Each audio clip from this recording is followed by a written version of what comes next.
assembly, vitu kama hizo. Kuna mambo mingi imefanyika hapa kama hii, unaona kuna mtu amesema Gachagua amekuwa summoned.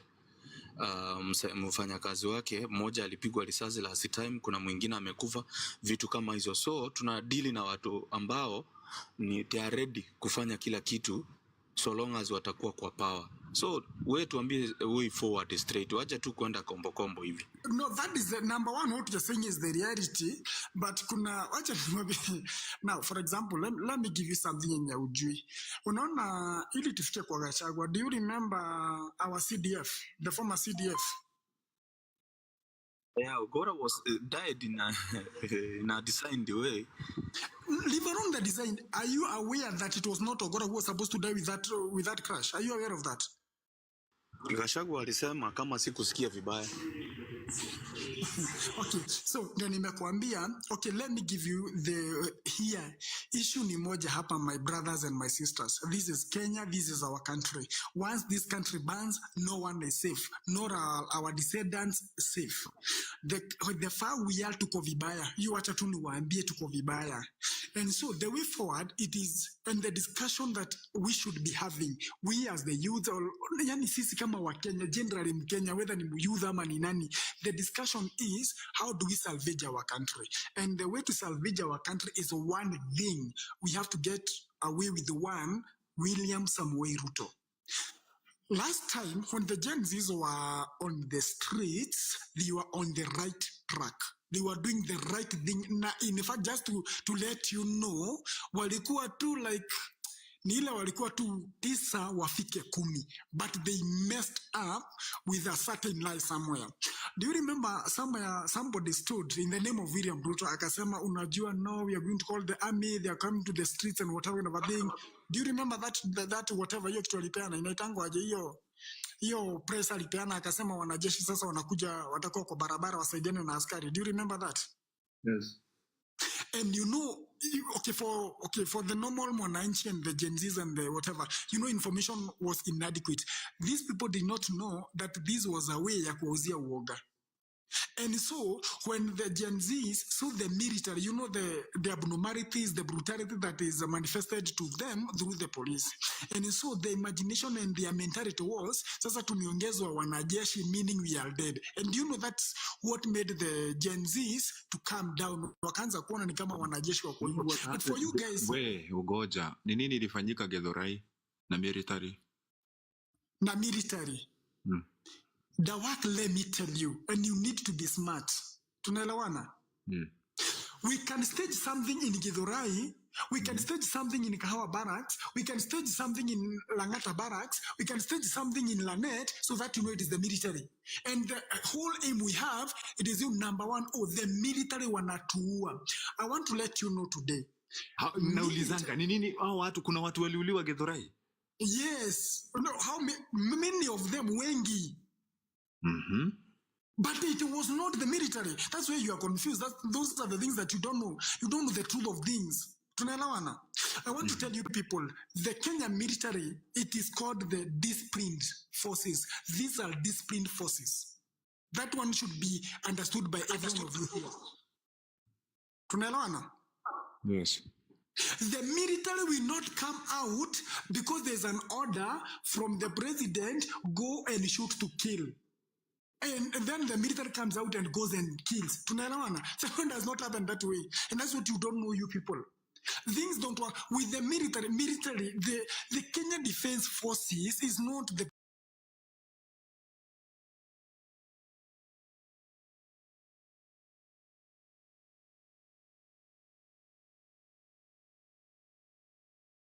or something like that. Yeah. If you want to tell the military, you guys keep tapping, please. If you want to tell the military to go and kill the public, you write a document and you sign that you've given an order to shoot and kill. So these are not policemen you'll tell, go and shoot and kill. And that's why when you saw the military, what happened, the military went to the streets. Nani aliona mwanajeshi mmoja akipiga wananchi au Gen Zs? Nani aliona among us mwenye alikuwa out? Hakuna. Tulikuwa na wao. Hakuna, Tulikuwa right? kwanza tulikuwa nimepanda kwa hiyo gari yao juu. Kuna mtu alikusirapa ama kutusi? Hapana. That is how the military operates. And if the Gen Zs were wise enough, that was the best time to go to the parliament, to go to the state house, na hawa wanajeshi watakusindikiza mpaka state house. As long as you are unarmed, no military, hakuna military atakukuguza. Hakuna Kenya Defense Force atakuguza as long as you're not armed. And by extension, let me just be sincere with you. If the Gen Zs were to go with the military up to the state house, the RDU, there is squad, the ones you call the Reke squad, the GSUs you find at the state house, they will not even try, Riveron imagining, even attempt to shoot or to act on the public.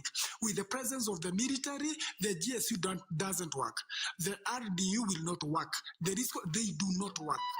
And so, as long as this public was not armed, they would have gone to the state house, to the parliament, to everywhere with the guard of the military, and no one would have used them. But now you see, I want you to see the camouflaging of the whole, the choreographing of this. That now the Gen Z sees the military in the road and this, oh, tunaenda kuwawa, and so we have to back off. And this was the trick that he used, and we fell into the trap. And that's why we never succeeded. And so, the far imefika saizi, tell the Gen Zs to get out, he has killer squads to go and kill these Gen Zs. But let me tell you one thing, with the presence of the military, no police officer can try to shoot a civilian. And I think you people have been in social media, mumeona some of them, muliona mwenye alifa, wale askari, I think they were from huku chini. The Mombasa whatever. Muliona vile walifanywa na wanajeshi wakati walijaribu kuhandle the protesters. Wale hapo. Wale JKA. Uliona aje? What did you see? Tell them. Those are the defense forces are no-nonsense people, and they never allow any police, the so-called SVUVs, the killer squads, they don't try to work wakati military iko hapo. Military iko na constitution yake, na military wanafuata vichenye wanapaswa kufanya.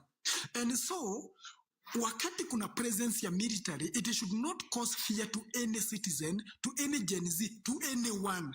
The presence of the military should be, in fact, a safeguard, should give you more unapaswa kuwa na ujasiri zaidi. You should feel more safe when the military is there. And this far, that remains to be the only way out. This far, that remains the only option out. If you want to oust William Ruto, if you want to fight William Ruto, you don't need all those things. You don't need all these discussions here. You just need the military. And you know the military, what happens. And you know now the military, for example, Lanet, I know Lanet Barracks, I know Rangata Barracks, wako nje, like, if, for example, you are 100,000 youths, or 1,000 Gen Zs, for example, just stage at Lanet outside. Those, imagine, yani, these people are so, yani nikuambia jiwewe. It is a disciplined force such that they listen to you and they escort you to where you want to go. Now, I want you to imagine of this, 1 million Gen Zs or but a million... they have their commander-in-chief, Try to explain to us, watasikiza nani? Sasa, very good. Now, listen to me, Bwana Dawak. Let me put it this one again if you never got it right. The commander, these are not the Kenya Defense Forces. The commander-in-chief is sijui nikwambia aje. Yes, the commander-in-chief is the president. That is true. But as you see, we had Uhuru Kenyatta, we had Kibaki, we have this one. So how I want to, the military, let me tell you, the military operates under their own constitution, their own jurisdiction, their own rules, their own regulations. And so the fact that William Samoei Ruto is the commander-in-chief, for them to come out and kill civilians, he has to sign that yeye ndiye anaweka signature kwamba yeye ndiye waambia shoot to kill na ndiye amewapea order.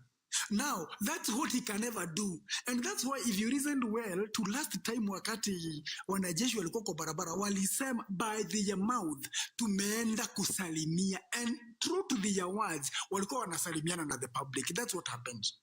The story you have about Githurai, that's another story. That's another thing you're talking about. But for you to believe, or for the public to believe, oh, unajua wanajeshi pia watatua, we have to fix it like that, and we have to do it, that is the story it is. And that's the reality of it.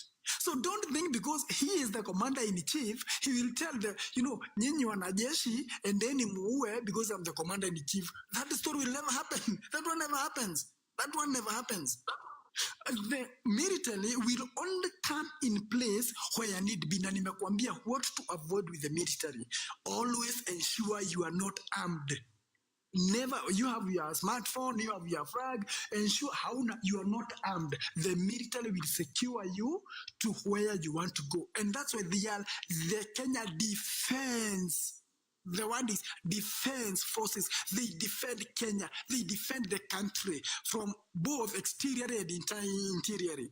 So whenever you see this military, I wish that the agencies and you push this information to every one of them, that no one ever should ever see a military ati mnaona gari ya wanajeshi alafu ndio mnakimbia tutaenda kuuawa na whatever, na hiyo ndio structure ya kuwauzia uoga. And then once you buy that one, ukicompare na what the brutality that is given to you by these askaris around here, then now you are dead. Then you have to back off. And once you back off, then wow, the agendas on the table must be, like they'll be executed. You like it or you don't like it, right? I mean, kama mtu akona swali ya ulize. Yes. Hapo unataka uniambia mbona unaweza soma hiyo ni niko kwa screen kama kuna mtu anaweza kuisoma. Kuna shida nyingi. Hii nasema kwamba hii kitu nasema Friday kuna hiyo kuongeza term limit, ndio nilijaribu kusoma mahali nimeipata. Hiyo itafanyika Friday. Hiyo ni moja wapo ya yenye watakuwa na jadili on Friday. So kitu nilikuwa nasema, sababu umeongea na hujatupatia solution kwa vile waja mwingine achukue mic na atuambie kidogo. Although kuna rumors ya kwamba Manu, hata before ile siku nauliza niko na maswali kadhaa kwa Manu before hata tuende sana guys. Muulize basi ndio. Don't forget to tap the screen, and I'll still talk about what you can see in America hapo. You can see 9th Parliament, 3rd session, the Senate wanazungumzia about term limit. Tajaribu kuiweka na njia nyingine nione kama itaweza, so that sisi wote tuisome and you understand what we are saying, that William Ruto ameamua kutupatia topic content. If we don't react, guys, itakuwa ni content tu, tutakuwa tunajipata hapa tu tunazungumza after hii. Yes. Ile hapa itakuwa tu kama mzunguko, merry go round kama vile that is it, the work. What is required here is now action. I'm really in content, I really do agree with you. Now, what is required is na hizi story mnaona kama hizi story mnaona kama ni za jaba, but you guys don't know who is Ruto. Ati nyie mjui ni shetani na bagapi. You people don't do. Wale mtu mwenye hata hajali kuua na hata mkufe milioni, but this guy who doesn't care. So huyo ni ile mtu, hakuna negotiations, hakuna ati plan B ama hapana. We have to go through it. Tunaenda unataka aje sisi wote sasa tu stage manage nini demos pale kwa gate za ame ya Kahabara, ya Gilgil, ya wapi? No, we don't manage. Kwa barracks kunanga demos. Let me tell you, we just need to be there. Okay, I know, something you people don't understand. That what you are going through, the military, as much as the defense, whatever, like, these are also human beings. They can see what is going on. They also know what is ahead of them. Na nimewaambia, kama wewe unafikiria you are very much pressed, the people you see in the government, the so-called MCs of yours, the so-called CSs, these people are also pressed. Don't think that they are happy with this government as well. Let me tell you the truth. Some of them is only that they fear for their lives. Once they try to talk out, that is the end of them. Once they try to get out from, the so-called hizo vitu zake, whatever, like, ni kifo wanaambiliwa. So some of these people, they are not also happy with the government. Let me tell you with these defense forces, let me tell you with the depth. If you people knew what is happening now, you would know that what you are doing is the right thing. You would know now what is the Gen Z are doing is the right thing. You would know that majority of them, they are with the Gen Zs. They are for that. And I don't know why you people are not happy. Okay, kuna video that hazijakuwa disclosed, by the way. But if you ask the likes of CJ, if you ever get his, her forums and all these kind of things, people are not happy. Not only the public, even the government. Some of the members of the government are not happy. And I'm telling you, the army does not require a demonstration. No, the army is here to defend Kenya. It's about that. And as long as we are, kama ni kikundi, tusikubali kwenda kwa hawa askari, then they start killing people. No, let's agree. If you are moving, we have the Nakuru region, for example. Lanet is just in Nakuru. Let us start our demonstration at Lanet.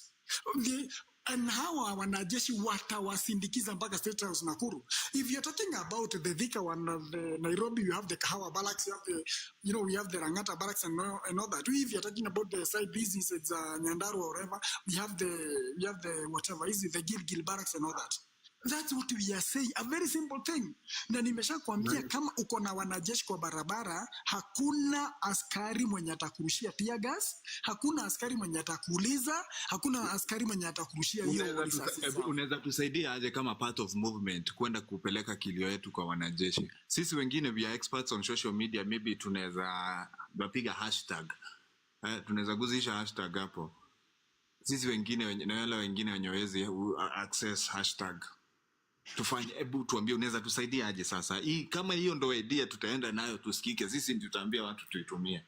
Number one, wacha nikwambie, the one, he that speaks with you now is already there, is one of the, ni mmoja wa hao, yani when unaongea naye saa hizi, is already in that movement. As far as you're in the government and all those kind of things, but already.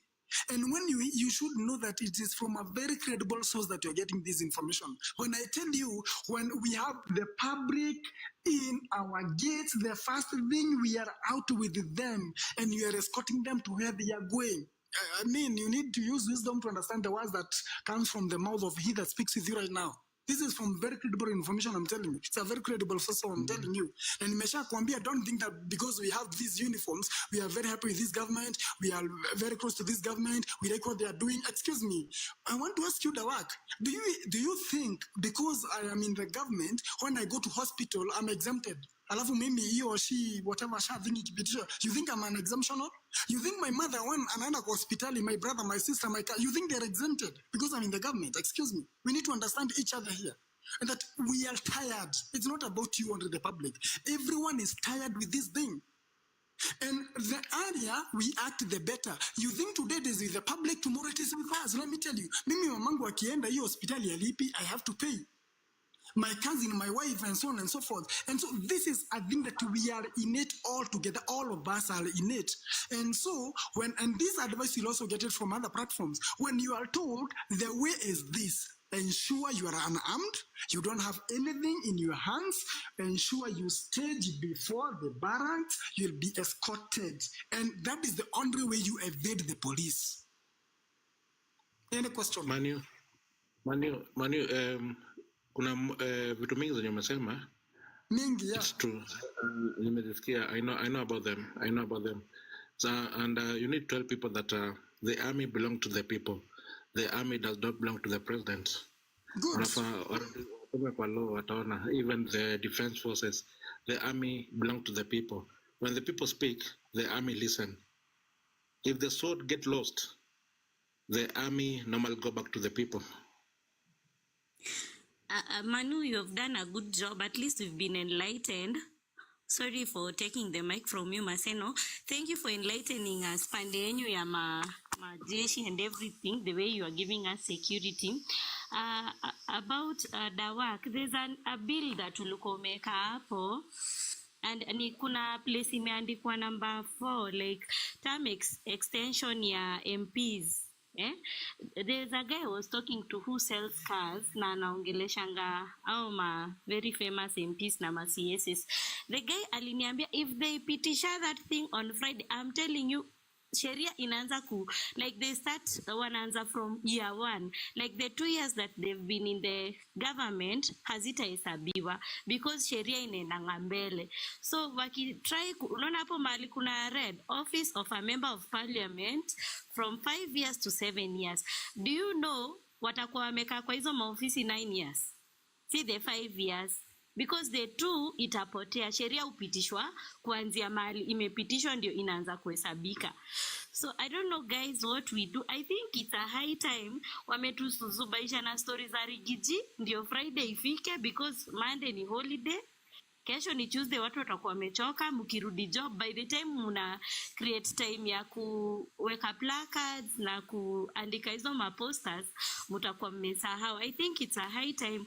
It's either we act very fast about this impunitive bill that is in front of us here, that is going to give an extension of 7 years. I'm telling you, when na hapa chini naona ni kama kuna mamolso wa gava. I'm telling you, when you try putting sense into people's heads, nika wase wa government wenye wako huku sijui wanaona aje, na tutateseka tu sisi wote. I'm telling you people, we should do something. Either we do fast posters because of this thing here, na mujue ma MPs hawatakataa kujiongezea term limits. They will just pass that bill. Na hapa chini kuna office of the president from 5 years to 7 years.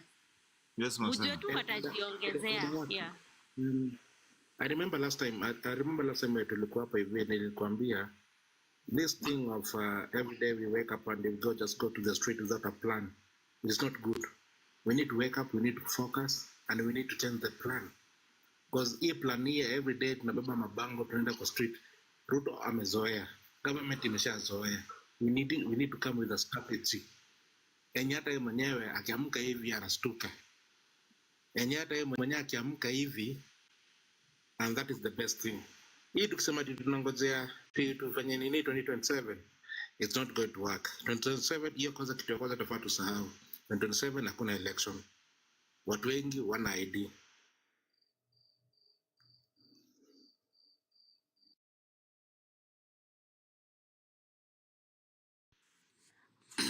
So naona suggestion yangu ni I think if kama kuna wase walikuwa na tu create hapa posters, waanze ku create hizo posters za kunini ku reject your bill 1 na 2 amend IEBC. Kuna posters ziko za amend NHIF reject SHA. That is 1.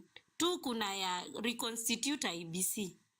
Pia that should be a movement. By the way, it sounds funny, lakini mnafaa mkumbuke nyi wote. By the way, 2022 I was a presiding officer, and I'm telling you, having been on the ground, there is the nini is the president of the IEBC nini alikuwa Chebukati by then.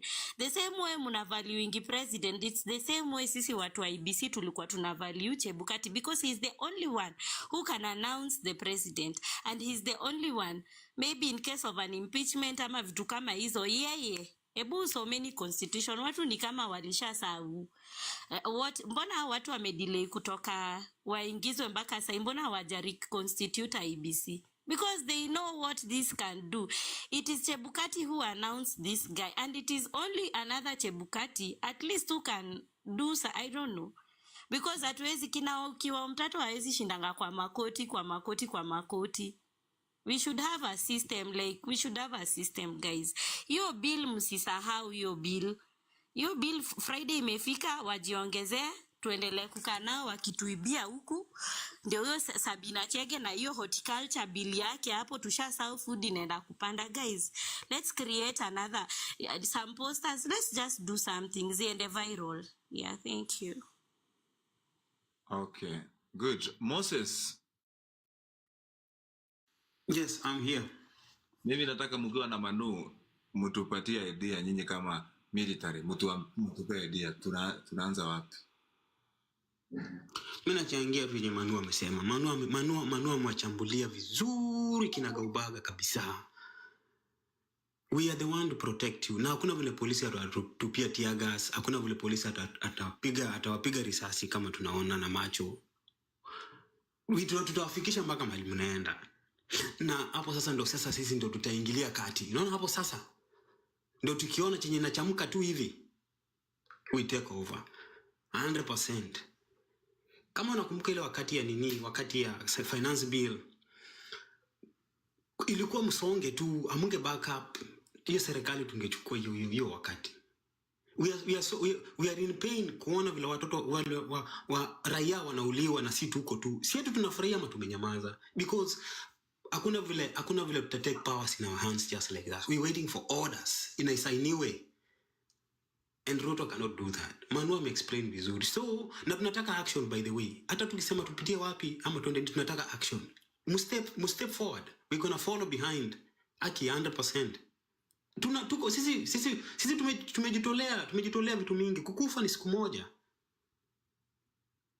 So hata tukiongea huku sana, sisi atuongeangi, tunafanyanga vitendo. Hiyo ndio kitu mnafahamu kama tukijua.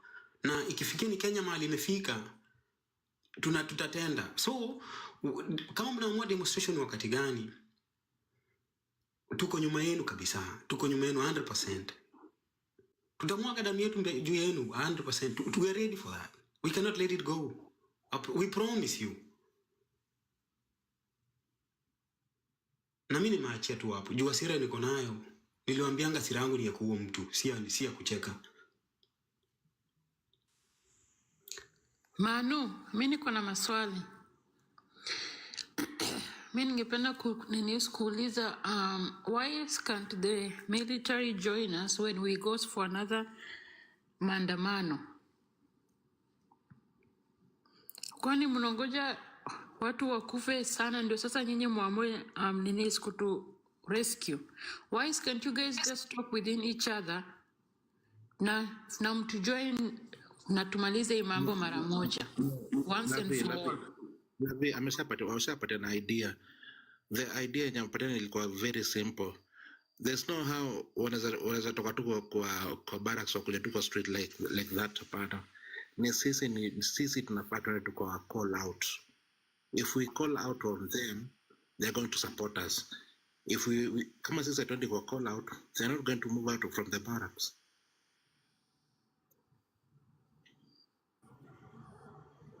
Unakumbuka siku ile yenye walikujanga huko the June 25th, waliua watu wangapi huko Githurai? No. Lavi, military they don't kill. Ini kaba bilipigwa. Ini kaba bilipigwa. Mimi nimelelewa Gilgil. Nimelelewa kwa kambi ya jeshi. Military they don't kill. Ilikuwa ni cover up. They don't kill, no. Sasa nani ndo aliua hawa watu wote mpaka hata stima ilipokatia hiyo siku? Polisi.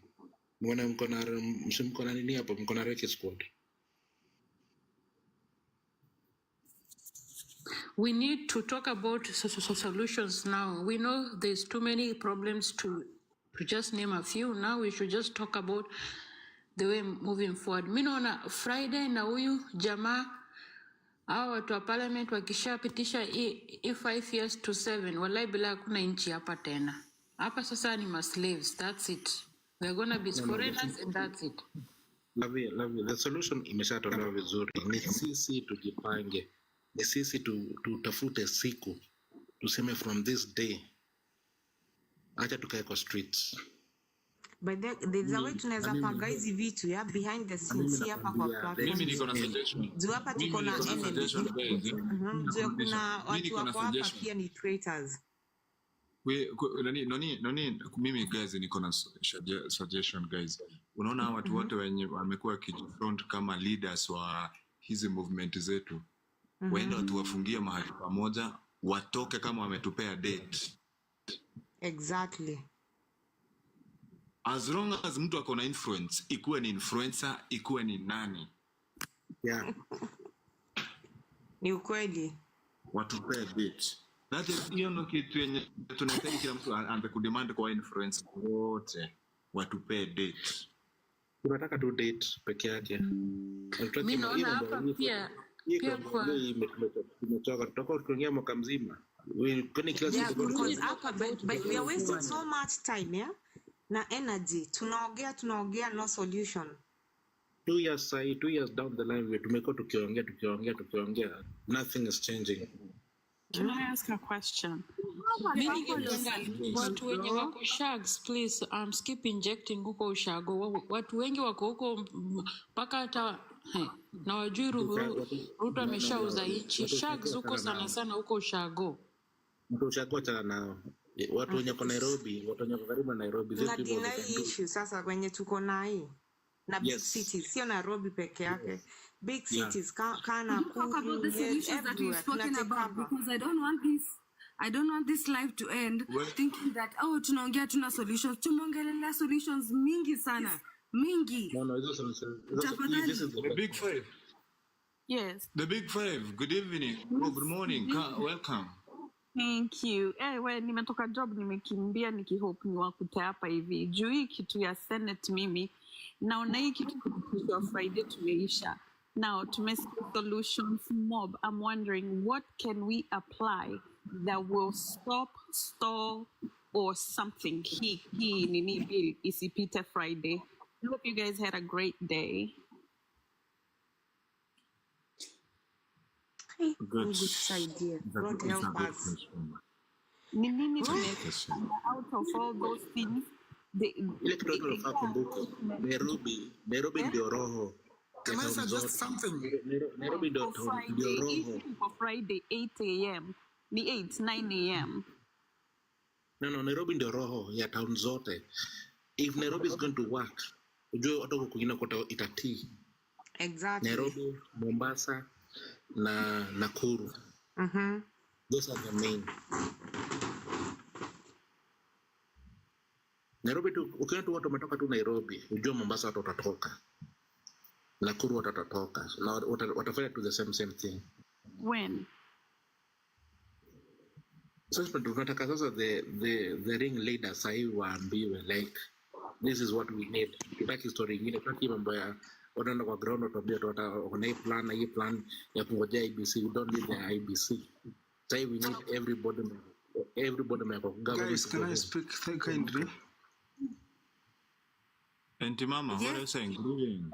Yeah, I'm saying like this. the mic Manu has given us the way forward. Let us see whether people from Nairobi can go in Langata, in Gilgil, in Ka West, so that we can go there and come up with those militaries, so that they can assist us to go direct to where we can agree to go. Period. There's no any comment about that. Let us be serious before Friday. The way the work you have said, let us those who we can say that they can control us, go in a certain place, they decide their day and they come out. We feel these things in once and for all. Road to State House. Good. Yeah. Chris, unasema nini?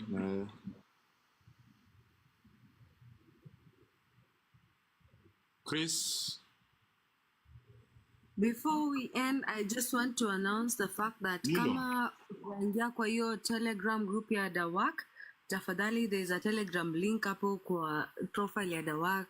Click join, alafu uingie hapo. That is where you're planning things. That is where we're trying to do something. Okay, before you end, can I say something, please?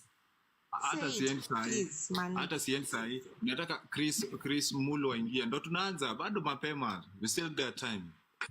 Okay, thank you. Bado mapema. Sindi Dawak.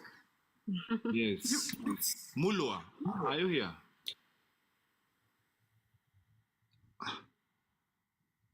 Chalale huyo. Okay, You guys, alikuwa anasema you guys who are tech ITs and all those kind of gigs and influencers and all that, how hard is it because between now and Friday is a very short time, yet a very long time, dependent on how you utilize it. You see, it can be a very long time. At the same time, it can be a very short time. It's upon us how you utilize it. How hard is it to convince a meeting?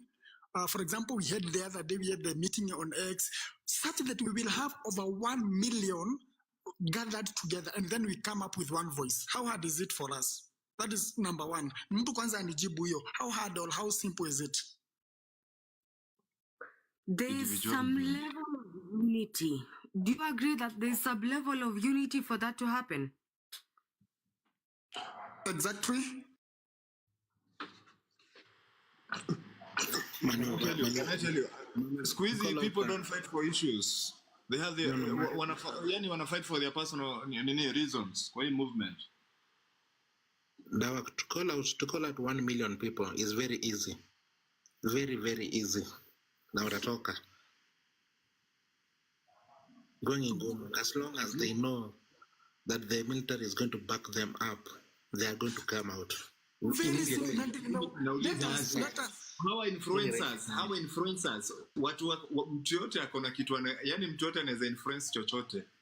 Kwa nini sasa before tufikirie kila kitu tusimwende atusaidie my question is, yeah, how sure are we ni military watatu back up? Hata kama tutajaribu, unajua tutajaribu, unajua hiyo ni kitu yenye Wakenya hamjaijaribu kwenda kutenda hapo kwa geta mzuri. Natakwambia noni ukirudi under the constitution, the military belong to the people.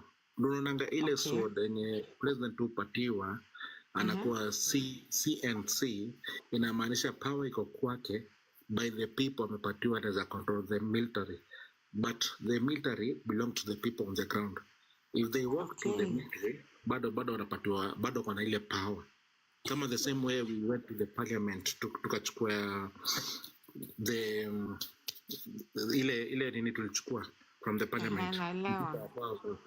So the power belongs to the people. Even when they approach any barracks, they can get help. Okay. Maseno in Manu, having said that, is there a guarantee that tukishow up hapo, how wenyewe wataelewa that they are supposed to work with us and for us? Because that's my question too, yeah, and my worry. Because you know, maybe it's only 2 people that are here from there. You know, it doesn't mean that when we show up, you know, that the whole military will know they are for us or what. Yeah, they might do the opposite. That's my worry. Can I bring it down? How many Kenyans? Bring it down for ground. How many civilians? Naweza ileta kwa ground kidogo, because there's a lot of ideas we can talk, but I want to let you in on what happens on the ground. There's no something of Legal Council. Ebu kuja nimekuona kama utusaidie kitu hapa. Endelea hapo. Don't inject. I'm really confused. Like, I just want to mention that the fact. Sorry. Continue. Yeah, I'm just saying there's something that the people that have been on the ground know for a fact. It might sound harsh, but it's the truth. The first people we will meet, because we never have timing on these things that we keep saying, 200 streets, we never have timing. So people come at different times. Ile kwa raha zao. Maybe I went very early huko Uhuru Park. Kuna hora niliona za watu zenye. There's something about timing ya kwa ground. There's something about the abductors you will interact with. Do you know you have to lie? Like, I'm sorry, Kenyans, but I've had to hide my bendera. Jua how walikuanga abductors. Awalai walikuanga. You have to speak to abductors. Have you ever spoken to abductors? Have you ever looked at the nozzle of a gun? Have you ever been in that situation before you say things zenye watu wanafanya hivi kwa ground? Have you ever actually been on the ground for you to understand what you're talking about? There's something that we need to talk about, that wache kuongelelea the flowery things. There's something that happens on the ground. Hey, nyinyi hamjui. Okay, I need to tell you something. Uliona our military wakienda Congo. Did they waliona wakishoot civilian? Wakiwa Congo. For what it's worth, I am for the military takeover. There's nothing that can be worse than Ruto. I can promise you. No. Nauliza wakati our military went to Congo, did you saw them killing civilians? They did not. They marched with them. Now they will skiza. Yes. Angalia document utaona. Every time. Wanajeshi wana adabu. That's one thing I know. Yes. That's one we don't get, yeah. But before now we get and meet them. Rebels. Unakiambia rebels, they need to leave the land for the civilians. They need to move away. Kuna many facts. Angalia Namibia. Namibia wakati KDF ilisaidia Namibia kupata independent. Did they kill civilians? No. Waliwasaidia, they worked with them. Angalia South Sudan, the same thing. Are you trying to say that there is a chance where the KDF can be on our side? No. The KDF belong to the Kenyan people. They belong to the But Kenyan. I'm asking, Their mandate is to commander protect in chief, citizens. who are they going to listen? Wakenya ama commander in chief? Also, that's my Yes, worry. Odhiambo. Because, tuko na That watu is my wawili tu question. hapa, or maybe two that are supporting or telling us what to do. What if then now we appear there as 1 million, maybe 2 or 5,000 Kenyans? Commander aseme the opposite. Yes. But unajua nini, takeover mingi zimehappen na military. I think by the way hiyo si kitu mbaya sana. Wametudanganya ati hiyo ni kitu mbaya kabisa. It is the worst thing. Ati hiyo polisi wakichukua kutakuwa kubaya. Hebu niambie kutakuwa kubaya aje? Hao ndio watauzana. Makomanda It's already so bad. wa jeshi. Hata mmoja tu atuongoze. Why not? And then they might just be 2 people, but they're people with internal intel. Like they have the intel, they have the experience, they've seen how these things work. They know what they're told when they're in there. And then unajua kuna risk kubwa sana yao kuwa kwa hii platform. There could be moles here na wanawasikiza. I mean, voice identification ni kitu rahisi sana. For them to risk that much, waingie kwa hii platform, waanze kutuambia how we can do it, hao ni watu wamejitolea. So maybe we need to send them back kesho watuangalilie what exactly we need to do, then watuambie, and as guys we be ready, whether it's in resources, mobilization, na pia gathering these people, kama ni through social media now, influencers, ama hata tutafute. My friends, there's a group of IT guys hapo campo, like 30 of them. We can get them and then we get a common message wai blast huko, badala ya kushinda hata tumesema story ya flyer, wacha itembee na social media. Si lazima tuende kubembeleza nini ati hawa influencers. We can actually put it online, fund it, na iende ikiendanga, then sasa ikwe ni tunakutana mahali. Vitu zinaitwa bulk SMS, WhatsApp campaign. Exactly. Alafu sijui kama tuko na hiyo kitu inaitwa WhatsApp campaign. Kama hiyo posta yenye nani anauliza, Queen alikuwa anauliza, WhatsApp campaign you can send more than 20,000 hizo posters itago kwa WhatsApp za watu. By the way, ndio hivyo. Alafu hata kuna hizi kuna hizi ma short code zilikuwa zimetumiwa for campaign last season. Unaweza kuona jua 1 or 2 people ambao tunaweza tumia platform zao. Mimi najua constituents kama 3 hivi naweza blast hiyo kitu speedy sana. Hata si wenyewe platforms zetu sio mbaya. Some of us tuko na like 5 TikTok accounts. Wengine tuko na ma Facebook, si ni mabloga wakubwa, but saa chini ya maji because you never know who's watching. We can do it on our own, by the way. Na pia tusisahau, let's discuss now. Tukumbuke Friday. Tukumbuke on Friday ya hauonangi sisi tunachopanga. Si hatuogopi. On Friday, and as we are speaking on Friday, we should even start creating. Some of us are graphic designers, by the way, tumejifundisha tu, though. Yeah, like we can do the campaign. I want to ask you, have you clicked on the Dawak profile, your Telegram group? Are you there? Yes, but kuna zenye tumeongelea hapa ambazo haziko. Haziko inaanzanga from somewhere. It always starts from somewhere. Yeah, so like kwa hiyo group tafadhali, na everyone that is like-minded, ebu ingia kwa hiyo group, everyone that is willing to do something. Everyone that is willing to do something, go to the Wax profile, click on the link, Telegram. And speaking of the theme, tunasema tunachukua hizo maposta, si tuzipost tu kwa TikTok accounts zetu, because you see umoja ni nguvu, utengamano ni dhaifu. Some of us are even scared of just posting like nini amend NHIF or reject SHIF, and it's affecting our health. Mimi nitapost all over. Wengine wanasema tu hapa like we have so many keyboard warriors na hawawezi hata weka tu kwa nini yao, like hata tu kurepost kama unaogopa, just repost from someone's account, ita go viral. At least by that you would have done something. Then tunaongea tuna keyboard warrior hapa and nothing seems to be happening. We are saying those posters are viral. Na sioni, imagine nimeingia kwa accounts like ya kila mtu hapa, sioni hizo posters. And I'm wondering, like, we are saying this but we are not even going as far as Queen. Anasema ziko kwa group ya Telegram. Okay. Yes.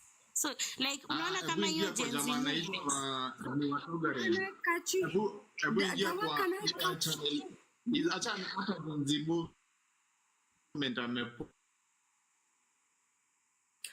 Can I catch you up? So there's this thing. Voice of Togaren. Kila mtu ende alipost hiyo nini yake. Hiyo nini amend inject NHIF inject SHIF.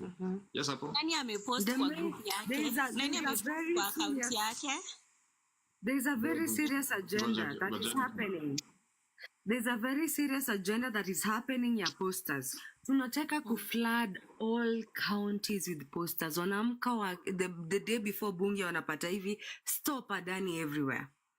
I am personally I'm focused on that. Kidogo guys. Nilikuwa nimecheza ile speech ya Morara ya kuwa attacked na nimeona Shiko ako hapa. Shiko hata nilikuwa nikutafute kesho nikutumia supu. And you are here, ulikuwa kati ya watu wenye walikuwa attacked. Welcome Shiko, karibu sana. Thank you so much. Mko aje? Hope mko poa. Tuko poa mami. Sisi tumeona kivumbi. Acha nikwambie, let me tell you guys, we need to fight for our country. If we don't do it, Ruto will kill us all. Me, I was the one who was driving that car, hiyo ya black KDP. Na hii gari ya inject ilipata pancha. Tuliona tumezingirwa, tuliona tumefungiwa na watu wa pikipiki from side ya juu yenye tulikuwa tunaturn. So we had to reverse, tupitie side ya chini. So vile tulipitia side ya chini, we didn't know that ile je tunapitia ni dead end. But Morara managed to escape. Lakini hii gari ya inject ikapata pancha. So me, I was ahead of hii gari ya inject. Mumeona kuna Prado ilikuwa inatupiga na rungu. That Prado started throwing rungus to my side ya driver.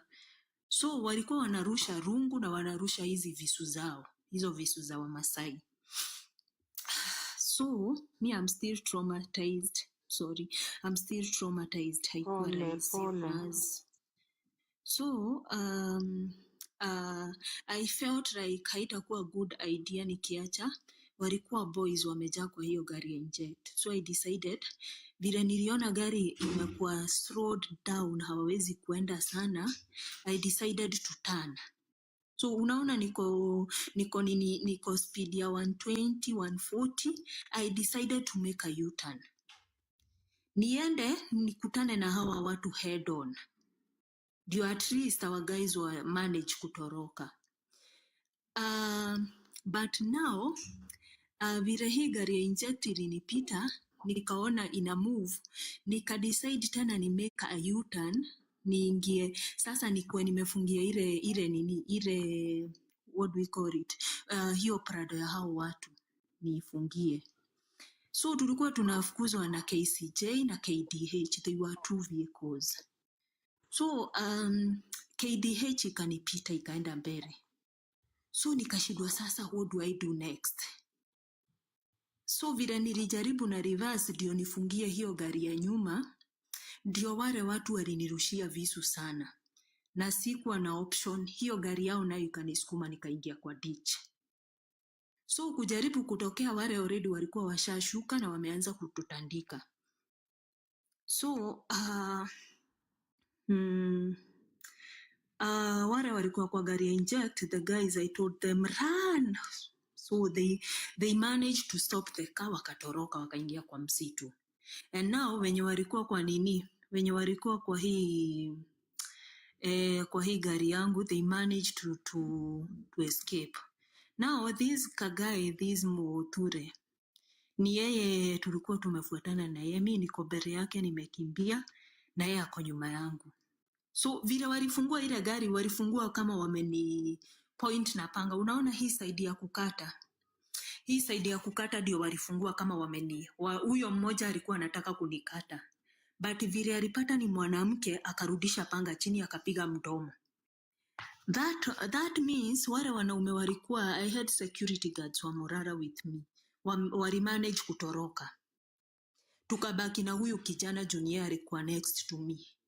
So vile tulitoka tunakimbia mbio, tumeingia kwa msitu, these guys followed us and they started beating this cowboy junior alikuwa nyuma yangu, but then I realized that mimi hawanichapi sana. So when I realized, I guess Wamasai huwa, okay, those men, cause hawakuwa Wamasai walikuwa Kalenjins, they don't beat up women. It's not easy. So I realized mimi walikuwa wananichapa viboko za mgongo, but it's not as serious as huyu kijana anachapwa na fimbo na anachapwa na viboko. So I decided to, this boy aligongwa fimbo ya kichwa hapo penye amekatwa. One guy alimpata akampiga fimbo ya kichwa, the guy alianguka.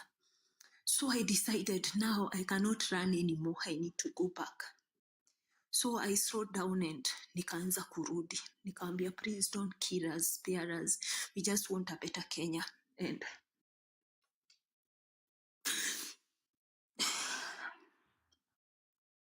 Pole.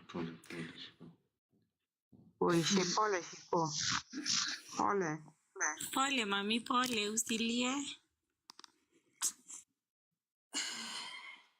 waliturudisha kwa barabara. So hapo penye hiyo gari imepakiwa, hapo penye mnaona hii gari KDP imesimama, waliturudisha hapo kwa hiyo barabara. And they started beating us up. So they were telling us, ambieni Morara tumewashika na tunataka kuwaua, arudi hapa. So that guy told them that mimi nimekuja to research and nothing more.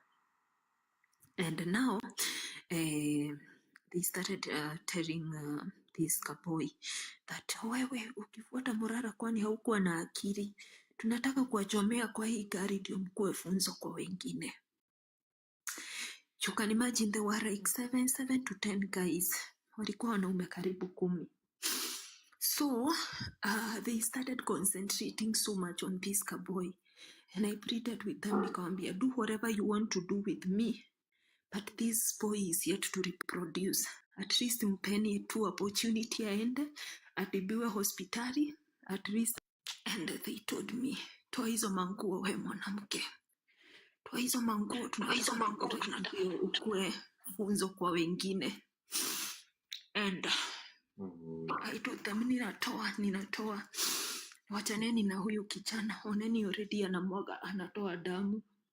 We just want to save him. Let us allow him to live. Just forgive us and we'll never do it again. And that is how one Masai guy came. Juu nilipiga nduru. So vile alikuja, akawauliza what is happening. Ikakuwa hao watu wa hiyo area wameambiwa eti tulikuwa wezi wa kuimba madawa kwa hospitali. Na ndio maana tumeshikwa. So, at least this one Masai guy told me that, please tell me what is happening so that I'm able to help you. You can see I was wearing an inject t-shirt. So I showed him that t-shirt and I told him, as we are with Morara Kebaso, and this is, maybe you have seen this t-shirt somewhere, and we just came here because we want a better Kenya. And now this Mzee started protecting us. He started telling these guys, they were all Kalenjins. He started telling them, please let them be. And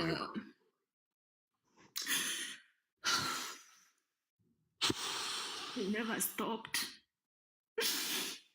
Wakatuambia ingieni kwa hii gari, tunataka tuwachomea hapa muishe. So we accepted, na vile tuli accept tukaingia kwa gari. That kaboy collapsed. Vile alicorrupts akaanza alikuwa ashaanza kuniambia mama yangu akipiga simu, hii ndio namba yake, usishike, tell Morara to come for me, and my burial, he should be the one to bury me. And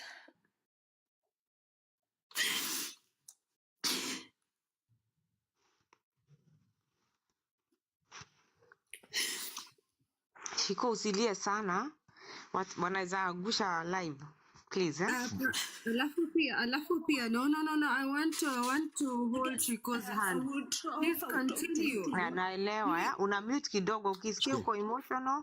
Kwanza drop. Kwanza drop utakaa. Una mute mami, we feel you baby girl, yeah? And I want to take this opportunity to talk to people wenye wanaongeanga about tuende streets. I want to really make you sensitized enough. Ukisikia watu wanasema tubebe bunduki, and I'm advocating for that. Lakini ukisikia watu wako radicalized, kuna vitu tumeona huko, kuna vitu zimefanyika huko, kuna kitu yenye. We love you, diaspora people, but the diaspora people are living in functional systems. You actually think that things are going to work out okay, because I think a lot of people that I've met in the spaces before Maandamano are usually diaspora people, and we love you, and we but please hear what is happening on the ground. Appreciate what is happening on the ground. Appreciate the fact when people say they're not peaceful. Appreciate that. Really, I left. The police presence was extreme. Like, mbona polisi wao wote walikuwa wametumwa hapo? I went very early. Mimi nayo, mkiniambia timing ni hii, 6 a.m. You better not be there. Tukipata. Nani atakataa? When I heard when you were talking to Shiko, yeah, she's back. You were saying that the governor and alikuwa involved na easy story. So, Shiko unanisikia? Yes, you are saying in your script that it is the governor wa Narok who was involved in all this shit. Si ni ukweli? Yeah. So these men, when they were beating us up, they were telling us, munatutoa kwa sherehe ya governor. Kaeni hapa mgoje governor afike. That time washatunyang'anya simu zetu. Gojeni governor afike.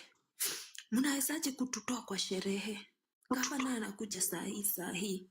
Na akifika hapa tunawachomea hapa live watu wakijionea. Ndio msiwahi fanya kitu kama hii tena. So, I'm on my knees and I'm begging them, because si eti wanasema hizi vitu kama hawatuchapi. Mimi wamenichapa mkono. I was even feeling like nimevujika mkono, but kwenda hosi tukapata ni kutwist imetwist. So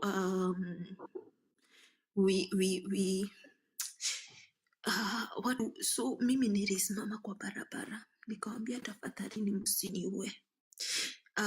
Watu wakipita pale nawaambia tafadhalini tusaidieni, mwenzangu amefaint ako kwa gari ndani, tafadhali msiende, msitupite. Wale watu wana insist, wanasema hawa wamekuja kuiba madawa kwa nini yetu. Watu wamekuja kuiba madawa kwa hospitali yetu, mpaka wamefanya hospitali imefungwa. And I told them, tafadhalini endeni kwa nini ya Morara Kebaso, and you see we only exposed hiyo Narok Referral Hospital and nothing more. We didn't steal anything from the hospital. We only did vampire diaries. That is the only mistake we did, and we just want a better Kenya, nothing more. And now kuna gari ya maziwa ilikuja ikasimama pale rodi.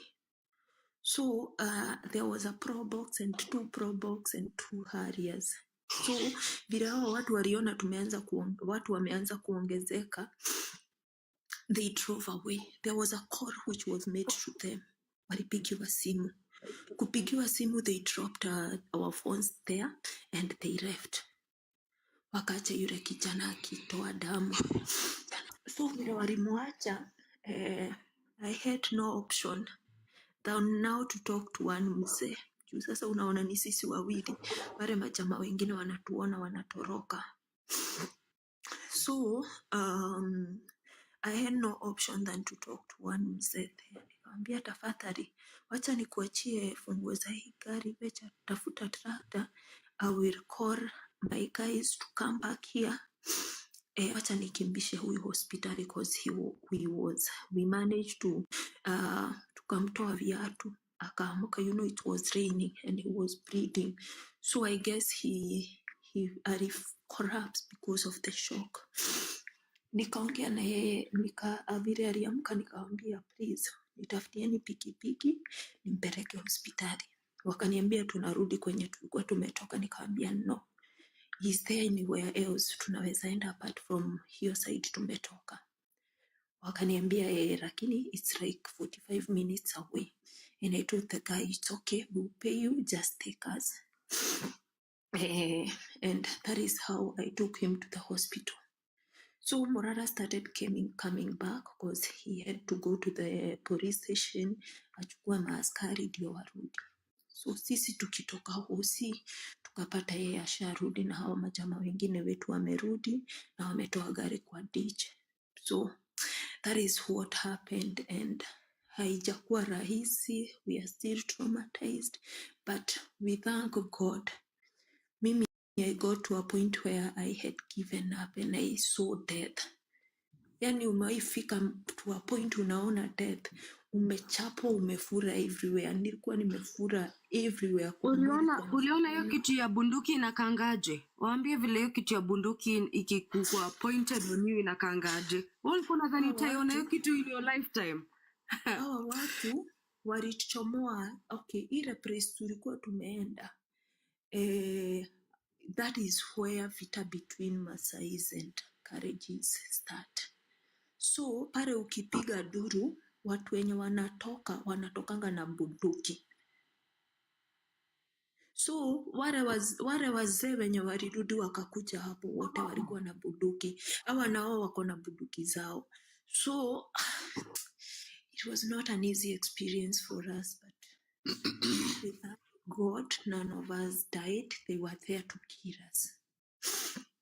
So me, what I would like to beg you Kenyans, let us put our differences aside and fight for a better Kenya.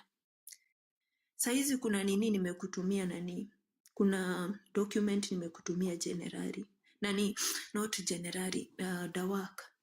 See that document. These people are planning to bring a motion in parliament ya nani Ruto akaena in 7 years. By the time 7 years zinaisha, Wakenya tutakuwa wapi jamaneni? Before hata turudi huko kwa William Ruto kidogo, you know, because wewe na Generali juu hata nimeona Generali ameingia. You guys, wacheni tu appreciate na tuambie manze, nyinyi ndio heroes wa hii movement. Manze, msiwekwe na mtu ati chini. Philip, how are you? Ebu na wewe utuambie how Narok ilikuwa namna gani before shikwa kunywa maji kidogo. Don't worry about hizo vitu zenye unasikia. We are here and you're here guys to support you. Bro, asa kwanza ni check. Kidogo Dawak. Nasikia kuna chai yangu bwana. Hey. Wapi? Nasikia mnanifungulia chai kwa nani? Kwa Jenzi. Let's focus with what we have with Dawak Media. Focus. We are talking about the experience story ya extension ya term limit. Bungoja kidogo, we are talking about the people that have actually been on that ground. Now, generally, niko na kesi na wewe nilikupigia mara 1 million. Lakini, we are focusing on the things that happen on the ground. Tuna need kusensitize watu wenye wanasemanga twende streets, wajue kenye inafanyikanga kwa hiyo streets. Generally, waambie. Na ukushika simu zangu na hiyo kesi before general ingie, Manu alikuwa naomba protection. Nataka generali ukae vizuri, kiti vizuri, shika maji baridi, nataka utuambie kila kitu. Wacha kwanza Manu. Nataka nimeomba ruhusa kwa sababu naingia duty saa 12 already na naingia. That story from Shiko alone tells you the reason as to why the military is now behind you. That's why you see the military has already decided. That's the reason as to why. And I want to talk to Apples, to talk to Nonigate, whatever. I want to tell you people, you don't know what we are saying. And that's why I've told you. That story, na hiyo ni moja tu mtu moja amewaambia. We know much more deeper. You can tell the harrowing story that this girl has gone through. That's the reason as to why I've guided you accordingly. You be at the barracks, have placards just right there. Protect us from police. You too, you know how you communicate. You can have your wordings and whatever. Tulinde kutokana na askari. All askaris are killing us. Protect us from them. Just come with those placards and you just face the barracks with those placards. You are going to meet them. This is something that is organized, that is already on the ground. So that's why I'm giving you the way forward to go. And ensure you're not 100 people or 200 people. You are in your thousands. Now, nobody who is armed, if you are armed, have the Kenyan flag only. Let the placard read, protect us from police brutality. Protect us, police are killing us. I don't know how you put it. And then we will be there for you. It has been decided and so shall it be. Hivyo ndivyo itakavyokuwa. Allow me to Thank you. Okay, good. Manu, I look for you where we'll talk. Okay, guys. Shiko pole sana. You guys, Shiko is one of us. Na generali. Au ndo walikuwa wameaccompany Morara hiyo trip ya Narok. General. Nikwambia hii jina general lazima utatandikwa. Wacha tu focus na mambo zetu za maana. Vita dogo kama hizo. Proceed, sir. To be honest, I'll not say more now because nimechoka vibaya and it's not easy, guys. It's so traumatizing. It's lucky that we alikuwa kwa ground.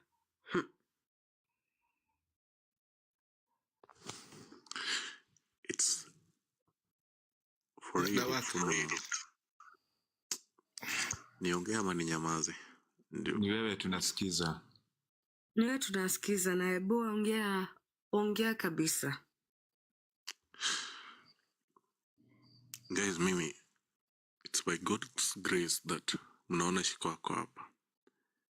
Ni tu because of God mnaniona niko hapa. It's by God's grace sisi tuko.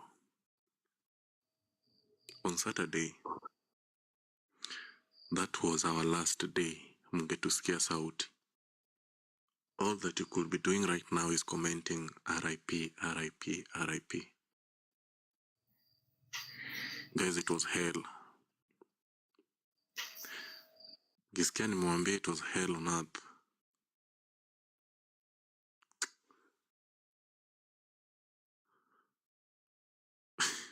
Waambie vile nozoli ya bunduki ukaanga. Hebu waambie vile nozoli ya bunduki ukaanga inakaanga. Hebu waeleze. Wacheni kuongea wakiongea, wapeeni time, wacheni kuinterject. Give them time. Okay. Waeleze kidogo, nataka to inject hapo kwenye. Tulia tu kidogo tu, please. Nimetulia.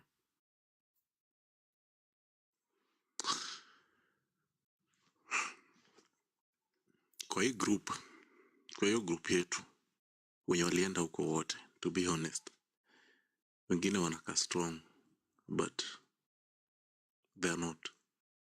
Hata me I'm not. After that thing, mimi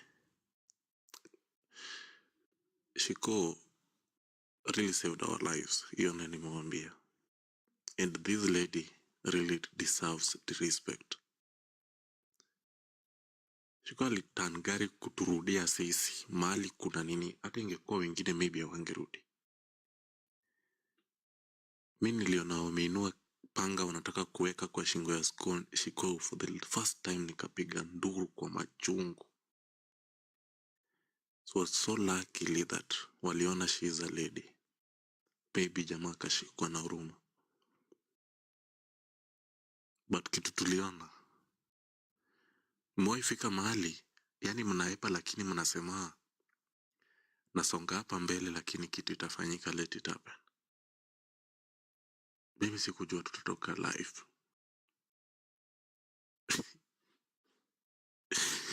And it really pains me. After all that, some people are even going to some WhatsApp group and saying that hizo vitu zilifanyika zilikuwa stage managed.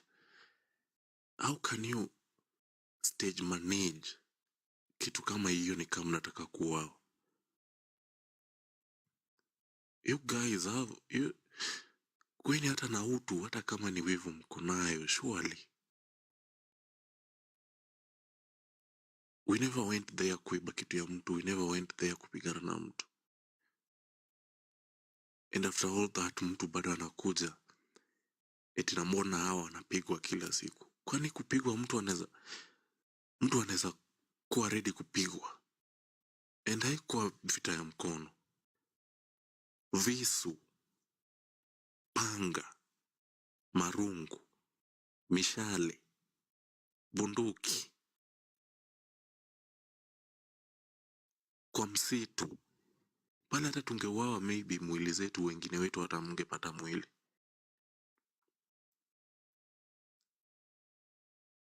And then tukiwa hivi hii ndio wengine bado wanasema eti tutaenda mbele, muende mbele, muende mbele.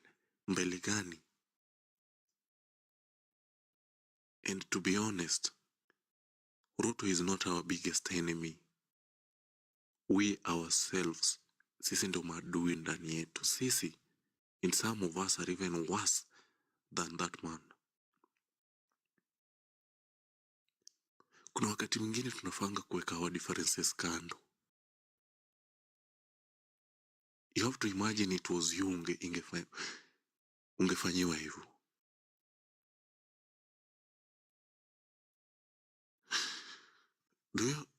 Do you guys, yani like, tunaweza wapigia kwa story, lakini yani hata huwezi eleza fully, because right now, yani akili hadi bado haifanyi. So luckily watu hawakuchoma magari. But me place tulifika tukasema acha tungoje kifo. Alafu some people are coming because something has happened. Wakina Philip karibu wawawe. Mnafungua live because mnangojanga tu vitu za kutrend, watafute nayo followers. Then they're coming and they're saying this, that. Guys, are we really serious? Okay. Wengine, just a minute. Just give me a minute, please. Wengine, hadi wamesema, acha nitoe tu kitu kwa roho, that huyo Philip na huyo Morara hawakuwa movement ikianza. Tell me time gani sijakuwa kwa movement. Tell me. How many times I've been there? How many times I've fought? How many times I've been injured by the police? How many times I've been hospitalized? How many times? And allow me to mention by the name. Tell me how many times Gen Z movement I've been there kwa barabara, amebeba flag, hata nini placard eti Ruto must go. Huyo jamaa anakujanga kwa barabara amevaa Crocs na socks and a mask and a cape na simu kurecord. Is a blogger. like Tumbili. Gen Z ni kama wakina Tumbili, those bloggers. It doesn't mean now that ameweka hiyo jina ati Gen Z movement kwa platform yake, then is that nini? There is no impact that he has brought. And mimi acha sasa nitasema tu. Wala inject. Honeybee is always bitter 24/7, bitter. She'll say anything. Kazi yake ni kupiga kelele huko. Inject. We have apples, just a minute, guy. Wala unajua pia bibi unadipandisha hapo kwenye huko. No, Ebu endelea. I'm cheering you on. I am a cheerleader of what you're saying. No, just listen.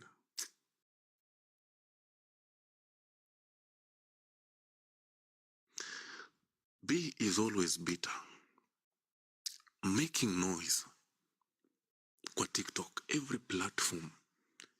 She will come and tell you that huyu ndio snitch, huyu ndio mbaya, huyu ndio mzuri. Okay, huyu ndio mbaya, huyu ndio mzuri, si ndio? But let me ask you, amefanya nini yenye naonekana kwa movement? Tell me, just mention one thing that Honeybee has done that has brought change kwa hiyo kitu mnasema movement. And in this country, it's not only the youth yenye tuko hapa iti sasa hiyo nini ya Gen Z. Tumebeba millennials, tumebeba wazee, tumebeba hadi X, Alpha. And this country belongs to them all. Now you can't just come saying that Gen Z. Let's be honest. Hii mambo ya kupiga kelele online and doing nothing, that's the reason why sometimes nakujanga huko na kasirika. For example, the fact that day mlikuwa mnasema sijui mafimafi movement. Because I know it's something people are not going to do. So, kuna vitu zingine lazima tu tukubaliane nayo, hatutakubali. We have Mbanya akiwanga kwa live. Mbanya nakuja anasema hivi.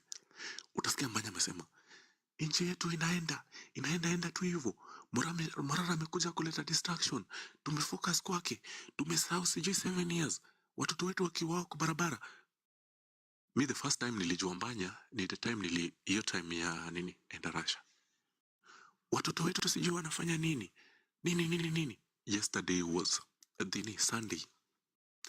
Where was he? Tell me. Alikuwa kwa live ya Villager na yeye the first time ameenda kwa Mashujaa Day kwa gari yake. That haikuwa maandamano. Sasa don't think that wenye walikuwa wametokelezea jana now they were doing a big thing. No. It was a Mashujaa Day celebration being done every day. Mniambie hiyo kwenda kwa Mashujaa ilikuwa inaendaje kusaidia Ruto kutoka kwa kiti? Mniambie. How? Ingetusaidia aje? Ati wanakuja kutulilia ati wamepigwa tear gas. Tear gas mlienda kwa raha zenu hizo za Uhuru Park ndio. It was not bad. It's a good thing. Yes. We are celebrating our heroes. But remember, even those people who are alive. Mimi sio kujigamba. And ukichukulia ni kama kujigamba sema. But me, I know I'm a hero. I've done my part. Even if I'm not done my better best. But I've tried. Nimejaribu. Right now nikikufa. Hata jana ningekufa. Aingetulia tu eti nini. Hata ni maybe Citizen ningeonyesha some of the things that I've done in the past. I have even been called to an interview because eti what next vitu tunapanga kwa maandamano. Then you people are always jealous. Ndio walifungua chai yangu. And before Honeybee comes and tell you, I'm going to tell you something maybe she's going to tell you next. I am a human being. Human being wanapitia challenges. And Honeybee nimemjua last year. Tukaongeanga kitu kama mara 2, but tulikosana tukajuana this year. Last year was one of the worst time of my life. I was going through depression. I was homeless. Na nibidi kujanga kujua hizo vitu nikiwa kwa live fulani. I was homeless. I didn't have a job. I didn't have a job by that time. Okay, I'm jobless right now. I was jobless. I was homeless. I was going through depression. And walikuja wakajua, let them record Mashauzi, don't worry. Because atasema, so acha niwaambie mapema, akiongeza chumvi zake achaongeze. I didn't have anywhere to go to. And then I was in a certain life. Peter Kioi knows the story very well. King Rosso was to help, but it never happened with some reasons. I don't want to talk about it, sai. So atakuja awambie mnajua Philip nini. Let her talk. Let her talk. It's really, yani, hii kitu inauma. Mniambie, sawa, acha niulize. By the way, Philip, mwanaume ni kung'eng'ana na dunia. So hata nilikuwa nataka kuingia nikiuliza Philip. No, I'm just saying, just because she will say those were last year. Atakuja kuzisema. So before ziseme, namsemea. That's the reason wasikiange eti nimejua Philip for so long. Those are the reasons. When I was called to an interview Dawak kwa nini K24, I think that's the station. Anibi hadi alini block because nilikuwa nimesema naenda K24. Alisema, Philip, kama unaenda K24 hiyo interview, tupe namba ya mamako, tupe namba ya watu wa kwenu. Ukiuawa huko, tuambie. She was bitter because hakuitwa yeye. Wait. And she has done nothing. She felt alikuwa bitter. Eti wewe enda tu huko wawe, enda tu huko ukufe. Then Gen Z hadi anakuja eti bwana wewe tunaenda na wewe. Eti sasa Anibia anasema for me to go there, then Gen Z movement levies have to give me company. Eti anipe company ndio tuende. So mniambie. Sasa tukienda na yeye what could have angesaidia nini? Si angesema tu eti maybe yeye pia alikuwa anatamani kwenda huko. Mimi waseme anything. But remember that day 30th mwezi wa 6 after the big maandamano ilifanyika the 25th. That day I, Philip Generali, managed, I'm going even to pin the video yenye ilifanyika that time, managed to lead a group of young youth of this country to Jivanji Gardens after tumekatazwa kuingia Uhuru Park. And I managed to lead those hiyo group yote kwenda kudonate blood at Kenyatta Hospital. Wenye walikuwa wanajua, I managed. Mniambie ni gani wao wamefanya. I managed to lead people tukaenda Kenyatta Hospital. People went to donate blood after nimewatoa Jivanji. Yeah, I've done my part. If it is civic education, wanafanya. Mnaonanga hata video zingine nikiwa Jakaranda, mnaona zingine kama niko kwa gari. Mniambia civic education gani Gen Z mmeona amefunza watu mahali kama si hapa online kupiga kelele na majina za watu. Let me also support you somewhere. Acha tu nitoe kitu kwa roho tafadhali. Ongea basi. Ni wakati wako. Unajua hii si yetu, hii ni Philip Generali anajiongea. Nasikia tu mahali pa kutoa nini. I just want to speak it out. Gen Z wanasema sahi ni ati leaderless, partyless, sijui tribeless. ati Morara anakuja kupoteza watu. Mbona venye tu party ilikuja akaprint shirts kuuza? Mbona aliuza shirts? Mbona aliuza shirts? Mbona anauza?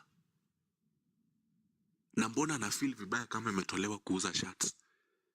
If they are leaderless? Huh? Why are they feeling bad? This some kind of nonsense and jealousy that won't take us anywhere. Let them troll me the way they want. Let them troll Shiko the way they want. Let them troll Morala the way they want. But let me tell you one thing today. No matter what you're going to tell me, no matter what you're going to do to me, unless they shoot me dead, I'll keep on fighting. I was born a fighter and I'll do it. Unless you shoot me dead. That's the only time nitajua mmenimaliza. But kelele yote mnapiga, nitawashangaza. Acha niwaambie, I'll keep on doing. Just feel bad. But me, as long as what I'm doing is right, I'll continue doing it until my last breath. And on that day, 30th, we made an oath. Now what to Jivanji. And they really walifuata after me what I was saying. Na tukakubaliana ni kufight until the end. Mimi Jenzi nimemjua date 7 mwezi wa 8.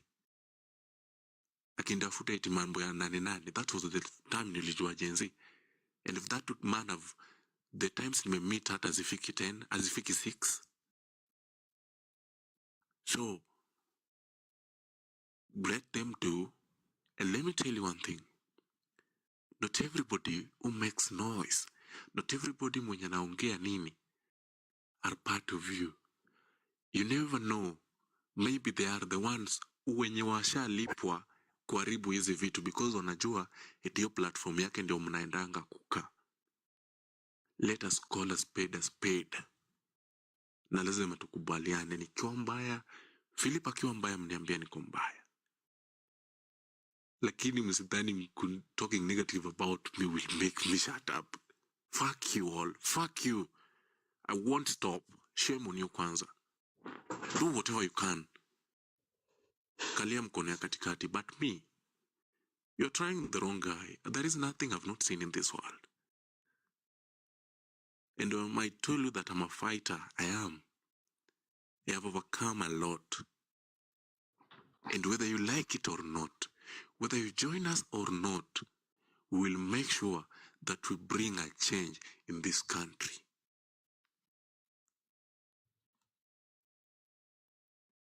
Good. Huyo ni Philip Generali. Hayo ni mambo kadha wa kadha, yeye anasema machungu yake ameyasema. Kwa hivyo nyinyi msiende kunukuu mtu mwingine. Huyo ni Generali mwenyewe. By the way, mimi nimejua huyu kijana kitambo sana. Mimi hata before nianze kufungua spaces nilikuwa nampata Jacaranda akifanya ile civic education ya huko before hata hii movement ianze. So wakati mwingine natusemanga watu wamuelewe. Take time to understand Philip. Yeah. Nitarudi kwa Shiko tusikie pande mwingine. So I would like you people to understand that Morara akipigwa na sisi tumpige, ataelekea wapi? Anapigwa na serikali, anapigwa na TikTokers, and this is the only sober leader that we have. Let me now talk for him. Do you know he is having sleepless nights because of what is happening here? Because of ile matusi tunamtusi. As much as we want to fight, wacheni tuangalie Kenya yetu. Let us think of our Kenya. Me, I just want a better Kenya. I wish we can get 5 million of us who wants a better Kenya, who wants the same. Me, I have been traumatized. I have been torn down. In fact, at some point, Dawak is the one who was telling me, don't give up, Shiko. Kama hawa akina nani wamenifungulia live. Just because wamekuja wamesikia that mimi ni leader wa sijui diaspora sijui nini. I don't know those things, but people, we can do better than this. If you have personal issues with Morara, just go. He is a listener. Talk to him. Tulimuingilia sana juu ya hii story ya Uhuru Park. Uhuru Park, he was never invited. Eric Omondi came in buis. We went to Morara with Morara to Narok. Morara alikuja hata hajajifunika uso. You could see those photos. Kuna video ina circulate ya our first attack pale Narok town. Let me ask you people, kwa nini tumekaa ni kama tumefungwa macho? We are not seeing where our country is heading to. Let us wake up. Let us do better than this. Let us support. Mnyinyi mukisikia that one of us akisikia that Eric is better than Morara, support Eric. If others feels that Morara should be our leader, we are all for one goal. We are all for one purpose. Let us not allow Ruto to be happy that we are divided. Mtu akilipwa tumejua, tukijua amelipwa. Let us deal with these people. Nani amenipiga vita baya sana na mimi hata si siku moja ama si siku mbili nimelala kwangu nimeketi kwa floor. Hanibi, nimeketi kwa floor, I'm crying. And you will still fight this person that ameenda kwa live ingine bado ni kwanza huyo shiko. Mimi kama nimewahi kosea mtu, I'm here to apologize. I'm very sorry to anyone mwenye nimewahi kosea. I just want a better Kenya. This is all that I want. And I have kids who are looking up on me. Me, I'm a millennial, I'm not a Gen Z. But I've taken this upon myself. I don't want to get paid. I'm making enough for me and for my family. I just want a better Kenya. Let us all unite and say that kama ni maandamano, we plan maandamano and say that tunaenda ku-occupy State House. Because if we don't occupy State House, maybe in some few months to come, Shiko will be past tense. Because I'm being looked, DCIs are there wananitafuta. Governor wa Narok hajarara atanitafuta. Tutasemanga nini when that time comes that you have nothing to tell your kids? Me, I'm so traumatized to tell you the truth. I am so traumatized. My people, I wish you would understand. I wish you understand. But anyway, sina anything more to say. When those people will understand what is happening, they will join us. If they don't understand what is happening, you will be answerable to your kids. Utawauliza venye tunauliza wazazi wetu wakigawa Nairobi walikuwa wapi? So these are the questions you want to be asked by your kids. Or tukae tu hivi kama mafara watu hawaelewi kwenye wanaenda. We need to understand. We need to be there for Morara. We need to support him. If you feel Eric is the one who is better for you, support him so long as tunafanya kitu moja. You feel Mtata is the best for you, let us support them. Then let us unite these leaders. These are the people we will be looking up to. Mimi hata Morara akifika pale juu akuwe president, mimi sitaki anything. I just want a country whereby I can transact, whereby I can raise my kids peacefully. Please, let us tuache hizi sijui tradings za TikTok. Me, I'm not a TikToker, by the way. I am not a TikToker. You people maybe mmeenda kwa nini yangu mmeona. Me si TikToker. Me, I'm not even a blogger. Me, I just live my life peacefully. History ya Morara ndio imefanya nijulikane. So let us unite. That's all I have to say for now. Good. Dogs, Yes. like unajua nini bro? Let's say for example, you can wake up tomorrow and maybe you are dead. You can wake up tomorrow and unasikia Philip is dead or Shiko is dead, but the country has to keep on moving, right? We nawe haukufi, nani anakuua Philip? I'm giving, no, not kuniua, I'm giving an example, come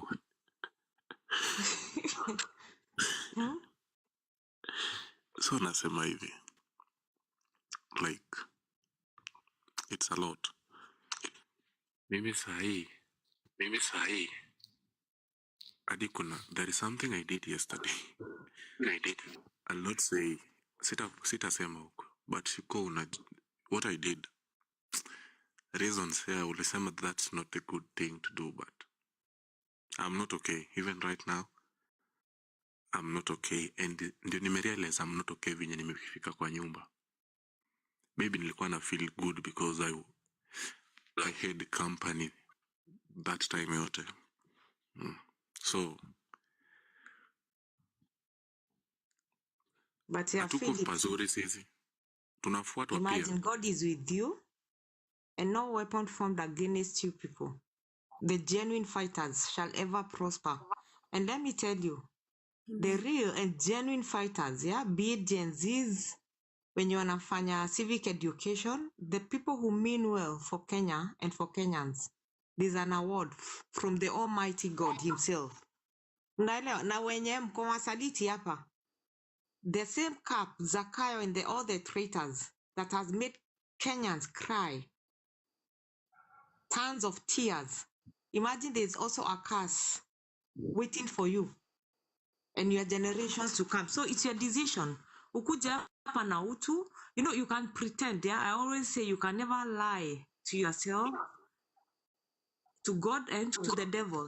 God knows you. We know each other. You know yourself. We know ourselves. You can come here and pretend that I'm like, oh, I'm shaking shoulders with or hugging Gen Z's, Philip, and the rest of Morara, but God can't see my soul and my heart and my intentions. So whatever you are doing, whatever you are sowing, you guys, I told you people, these are spiritual. So I'm telling them, and I'm saying it. Nani msiogope, Philip, Shiko. Imagine all those battles, Morara, it's not in vain. Yeah, there are some Mau, the freedom fighters who died. Maybe even if they never lived to see the goodness in Kenya or what. Yeah, some families, you see, they are abundantly blessed. You don't know why. Their forefathers, they sowed that good seed. Hata kama walikufa, the seed they left, God made sure their families will never lack. They prospered, they maneuver. To give an example, kama hii familia ya Jaramogi Oginga. Okay, we might talk shit about Baba or what. But to be honest, imagine Jaramogi was selfless. Venye walisema ati apewe presidency, sijui prime minister. Kenyatta wakiwa ndani, he said no, I can never do that. He fought. And we are here to see. Hata mseme ati baba nini, okay, baba sacrifice, but is that family not blessed? Tuseme kiherehere, people might say, hey, baba blah blah blah blah blah, but we all see it. There's something. Those were the good deeds their father did. And they are reaping it. So, hata nyinyi akina Philip, akina Shiko, akina Morara, those days pia kulikuwaga na traitors. There's a lot of appetite for people to interrogate ama to question our watu wenye walikuwa kwa ground, which is Shiko and Philip. So let's pass the mic. Tuongee as many people as possible. So Yes, pass the mic. Me, I have, before muendele, guys, kindly, I have something that has really hurt me. Yesterday, nikiingia kwa group. Me, I told you I work for Catholic institutions, sindio? Hospitals na vitu zingine. Imagine, this same lady sijui B, she tells Anambia Mbanyati, this girl is not good. How can she be working in hospitals for Catholic? Imagine alifanya mpaka wase wakaona ni kama, yani I don't know. Imagine tunafaa tuache story na tribalism na kuchukiana. You just hate on people, you don't know them. I really felt so bad. Nimesikia nani akiongea ikaniuma sana. Imeniuma sana. She's just hating on everyone and anaenda kwa group zote akiharibia watu majina. I felt so bad. B kidogo hata nipe mtu mwingine. Mimi nimemwona hapa chini nikamvuruta. B ati Shiko unalalanga ukimtukana, analalanga akilia ati juu ya venye unamtukana. Nani amechoose kulia? Let me ndio nimekuja. Goja Shiko goja kidogo. Shiko goja kidogo my sister. Hold on kidogo. B unmute. ati na Philip na yeye anasema eti kila ati hata umempangia ati kumfungulia chai. Mimi Dawak, acha Ako nikwambie. What's happening? Okay, mimi naongea na wewe. Unaona, mimi sitaki kuongea na mtu mwingine, unaona? You know me very well. Mimi siwezi kuattack kama hujanifanyia kitu. All right?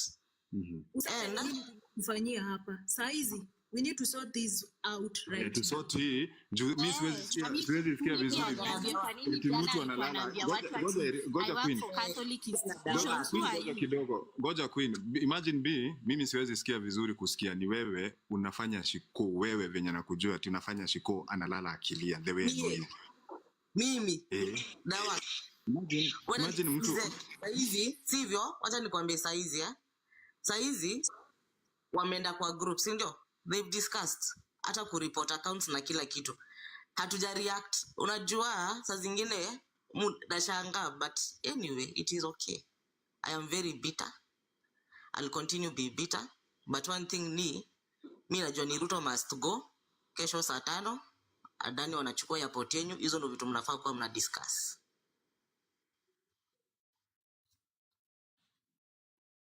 Good. Can I add something? Yes, Broman kwanza ingia. Okay. It is very unfortunate. The kind of tricks which have been thrown on us. And I'm very considerate on both parties as I'm addressing this, and I'm not supporting any side, but I've been listening. One, when someone tells you you've hurt me, I work in a mental health. When someone tells you you've hurt me, that's how they are seeing it, that's how they feel. You should acknowledge that. And probably you feel, I haven't hurt them. That's totally fine. But that's how they feel. An adult, to a point where they cry, and they could have perceived things in the wrong way. But if you have the goodwill, you're supposed to say, you know what? I really apologize if that's how you feel. I apologize, that is not what I meant. If you have goodwill, but if you don't have the goodwill, then you want to hold to your feelings. And that one, what's going to happen? There's a story of 3 cows. The 3 cows, there was black, red. I don't know whether I've given that story here. Red, black, and white. There was tactics by the lion wanting to eat them, but the unity was so tight it couldn't eat them. So lion had to start this narrative that they can be able to see them from afar because of a white cow. What did they do? They had to pull away from the white cow, and it was an easy prey for the lion. At the end of the day, all the cows were eaten. Our intended outcome is to have a better Kenya. But if we continue like this, we're not going to have a better Kenya. We're going to be fighting like the deer in the wilderness there, and the lion comes, devour both of them, and both of them dies. I don't know, whoever this lady is, when you say you're going to continue being angry, I don't think that is the right attitude. My appeal, my request, my suggestion would be have a listening ear. Say, okay, thank you very much for giving me the feedback, because they are giving you the feedback. That's how we grow. They are giving you the feedback. This is how we feel. Why did you guys feel like this? Okay, the reason why I feel so hurt is because you guys did A, B, C, D. These are the part they would have their chance and say, oh, sorry, if that's how you thought, it's not us who reported you. And that's how we move together, because we're going to be having some challenges. And if we can't be able to sort out these few challenges, then it's going to be absolutely so difficult to achieve the big goal. And the big goal is to have a better Kenya. There's no way when you think you can be able to achieve this on your own platform. No. If you want to walk fast, walk alone. but you're going to walk a short distance. If you want to go far, walk in a group. It's going to be slow, but you're going to go far. And so as we continue, we're going to be having some, because we are from different backgrounds, we're going to be having different ways of looking at things. It doesn't mean the way I look at things is better than the way Dawa look at things, or Shiko looks at things. It's only that we are from different backgrounds and we are looking at things from a different perspective. We need to listen to each other, have a goodwill for each other. Let us not have malice, because if we have malice and if you want to shine, or you want to pull each other down, then we are not going anywhere. So that is my take. And hope moving forward, we can sort out these few challenges here so that we can move forward as a stronger team. Because them who are enemy, they are working together as a team and they will devour us if we are not a strong team. Thank you, guys. Good. Thank you, bro, Mark. Na huyu pia ako chini tu anaendelea tu kumokwa watu. I don't know what's wrong with this lady.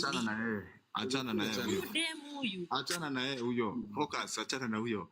Focus. Wacheni to focus na iko. Yes. For me, I need to say something which is serious. Yenye nimesikia Philip na Shiko walienda through. For me, mtu mwenye nimetembea North Kenya, I know tumeona vitu mingi, tumekutana na bandits, na najua watu wengi wamekaa Nairobi, wanaonanga something which happened in Baringo, people are being forced to move away from attack, wanaona it's like a movie. These are the real things zenye inaendelea huku nje. People normally get killed. Kwa hii Kenya tu yenye sisi tunaishi, watu wanaona cause hao wanaishi Nairobi, they are safe. I'll tell you today, even if you're living in Nairobi, you're not safe. Sisi wote tuko tu the same. Mimi naweza kwa sahi niko Marsabit, but huku nje kuna shifters, kuna katorasta, kuna watu wengi wabaya na wako na mguu ya kuku, kila aina. Aziko tu hii Kenya na tuko na serikali, but the best thing Kenya mimi husema na Kenya nimefurahielewa is that Shiko wako safe. Wako safe. Hiyo ndio kitu ya maana kwa kila kitu. They did not get kitu. Ako repiwa, ako sawa. Hii trauma ita take time before I heal. Normal take time. The point of death is not easy. It's not very easy. Sisi tumepitia. Mimi peke yangu mimi nitasema nimepitia. But it is not easy. But it take time na uta heal. But the main goals are here. We need to come back together. We need to create this bond back together. Hiyo mambo ya kusema tu Morara amefanya hivi, no. Sahi we have seen the real enemy. Wale wenye walikuwa nasema tuende Uhuru Park, wale wenye sisi tulikuwa na support movement ya kwenda Narok, na wale wenye tulikuwa tumeforesee what can happen, tumeona na tumejua kila watu wenye kwa hii Kenya. Si kila mtu atatupenda huku nje. But the main goals are objective wenye sasa tuko nayo this week ni to make sure State House iko free. State House iko free, nothing else. Hii differences tuko nayo kwanza tuweke kando, tutaikujia baadaye. Sasa our main goal tuseme tupate tu tumeamka asubuhi Monday, Kenya ni mpya. Thank you guys. Good. Thank you, Charles. How are you? Charles, nakuja kwako, alafu ni pass microphone to Jimmy. Lakini guys, siwache niweke kanamba kangu hapo. For those who want to support our platform na data. Hata mimi hata mke kama mtaki kuniwekea data, mnaweza niwekea za Gatheri. Charles, good evening. Good evening, Doc. Good evening, everybody. And I will start by saying sorry to Shiko and Philip and even Queen and many others who've gone through some dramas and they are feeling so bad. I'm very, very sorry for that. Actually, that's part of the consequences of what we've decided, like to have this movement, nothing could come easily on the table. And I think, okay, for me, I've always said I'm from Eldoret. I'm not Nairobi, so I'm from Eldoret, and I'll keep on as one of the supporters and one of the people who really want a change in this country. And we've been watching, and we've even heard from, I was a bit confused. I was wondering what's happening. Some of these people are the people we knew they are here, and so we're wondering what's happening. But you will allow me just to take us back a little bit in our country. When there was one party in this country, and we had people, Martin Shikuku, we had Wakina Orengo, Wakina Raila fighting for multi-party. When now there was a room of starting multi-party, they actually joined together. They had a very strong team. I was still a child, I was in primary school, and they had a very strong team, but it didn't take long. We had the split. They came up with Fort Asili with another Fort what, and they kept on splitting, until it took too long for these people who wanted revolution not to happen, until Moi was on power for very long. And if these people put aside their differences and just joined together, I think multi-party would have picked up very, very earlier. Now let me come to today. I think all these guys who are Peter, I know you are Peter, I know it's painful, especially if someone goes to social media and is talking against you. But I want to encourage all those who are hurt and who are here. We should just have one aim, and our aim should be, we are fighting the biggest enemy, who is not even Ruto. Our biggest enemy is not even Ruto. And I've always said this, our biggest enemy is bad governance. And bad governance has made us to be where we are. We are suffering because of bad governance. When I was watching this video and I saw the people who went with Morara in Masai Land and what was happening, I was asking myself, do we really have a government in this country, really? Do we have police? Do we have security? Why should someone be treated partly like this, like in Sudan? And I just felt the only thing I can do, I think, is to pray for these guys, because now there's nothing I can do, because in this country, these are our enemies. I would just say these are our enemies. And I think as we move on with this movement, we have to know that our biggest enemy is just bad governance. And this bad governance composed of looters.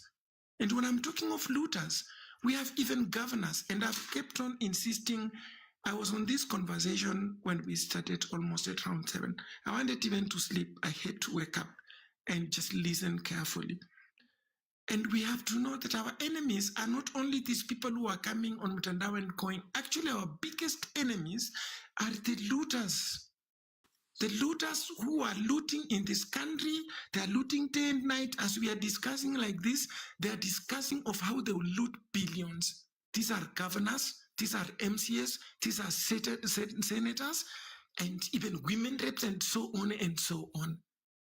And since all of us, we want good governance, we want to fight against these mafias.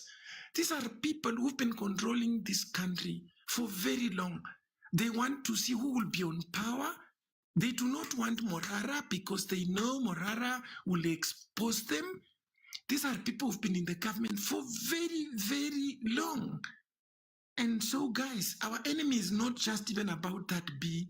That's not our enemy, actually. The biggest enemy we have, they are the mafias, they are the poor leadership, they are the people in government. And if once we know that, we'll be ready to forgive. Secondly, I think I'm requesting through our leader also, like Dawak, you are our leader here, you are the one who is in charge of this platform. I think we need to have respect to each other. Even when we make jokes, even when we need respect, because we are from different backgrounds.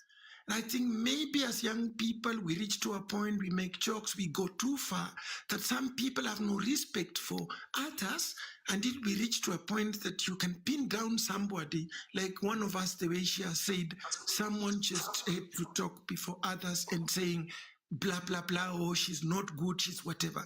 I think we just need respect. We also need space for each other. And I'm requesting on this platform, please, let's give each other space. If Morara was not ready to come to Uhuru Park, he's a Kenyan. He's allowed to go anywhere to celebrate. If he decided to go to Kisumu, if he decided to go to Masailand, let's give this space. And if we are calling ourselves that we want good governance. Good governance means also that we give each other space. Good governance also means democracy. What is democracy? We are fighting for democracy. What the government is doing to us is not democracy.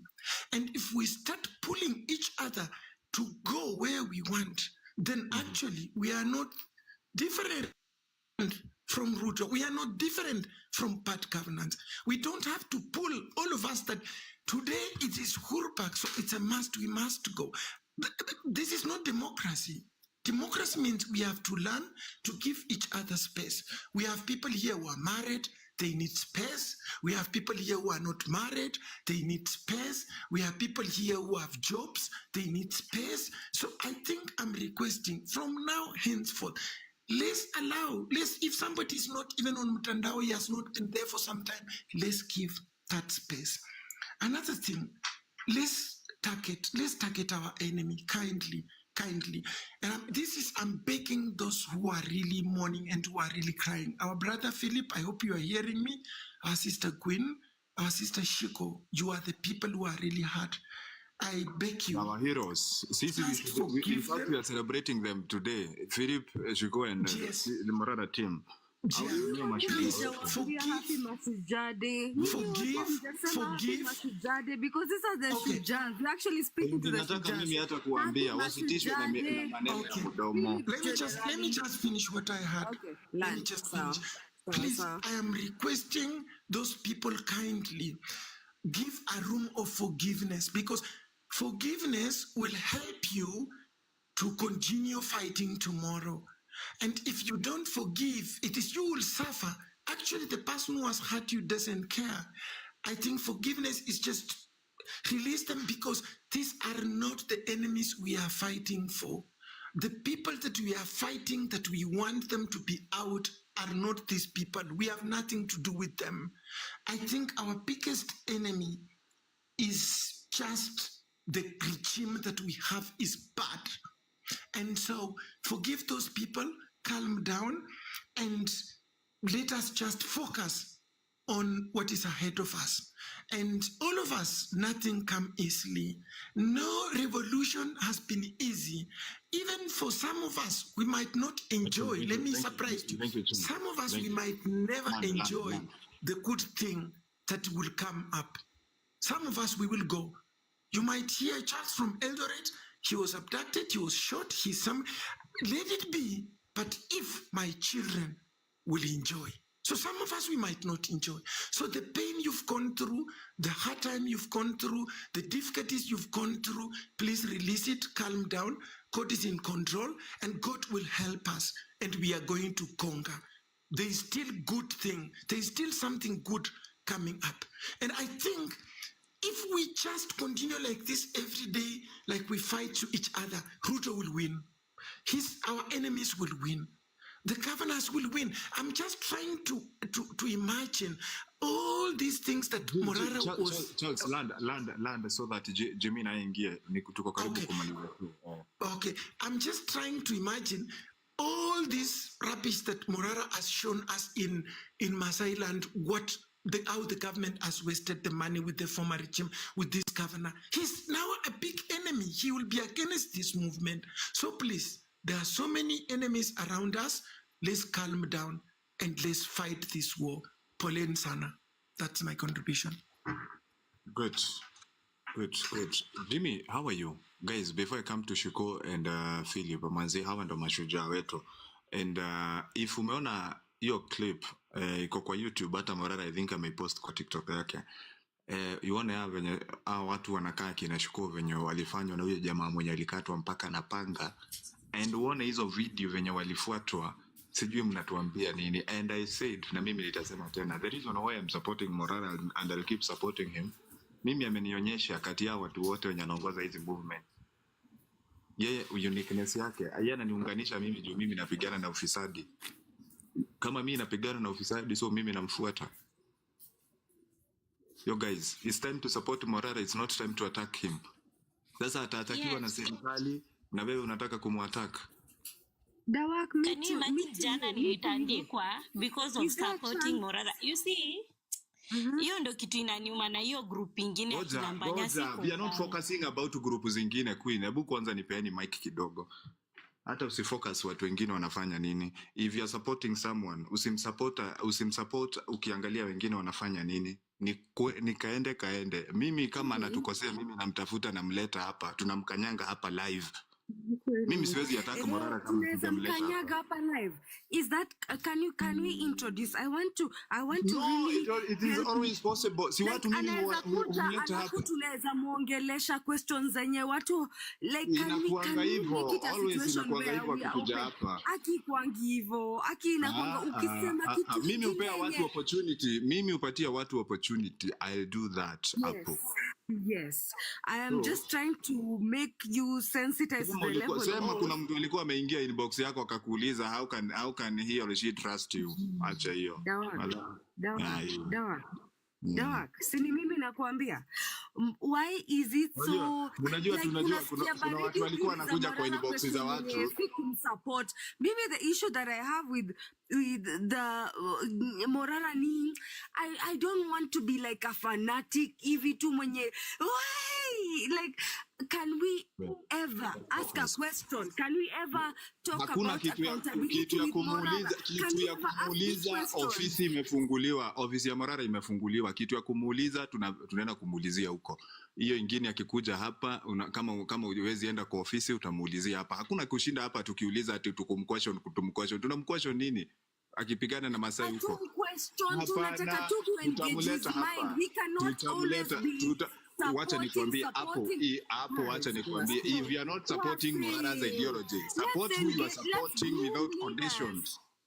Let's groom leaders. We are grooming leaders hapa. Sindio? Grooming leaders can never happen from just randomly supporting everything. Ninakuambia aje hapo na unisikize vizuri.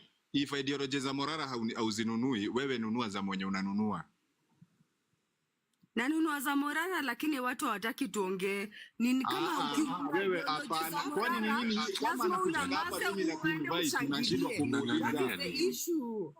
That is the issue like hakuna wacheni unajua hivyo ndo wacheni mwambie hivyo ndo mnajitokeza kukua. Hivyo ndo watu wengine wameanza kujigroup. Walianza hivyo. Hivyo ndo walianza. Dawak. Yes. Dawak. Acha ni nyamaza. Mmefanya nikakumbuka kitu. And Dawak, this is something I want to tell you kama kila mtu anasikia in front of 125 people. If we are supporting Morara, remember we can't serve two masters at the same time. Don't give platforms kwa wenye wanamtroll. It sometimes tunawasikia umeweka tu live eti unawasikia. Don't tolerate those kind of nonsense. Is either they are in or out. Sasa wanasema wanataka good governance, ndio? Na bado wanataka kuwa leaderless. So bro, if it is a yes, is a yes. If it is a no, a no. Is platform yako usiweke watu wenye hawezi kaa pamoja na sisi. End of it. Niongeza one thing. Can I say something? Niseme kitu 1 minute, please. Yes, bro man. Yeah. What I want to say is...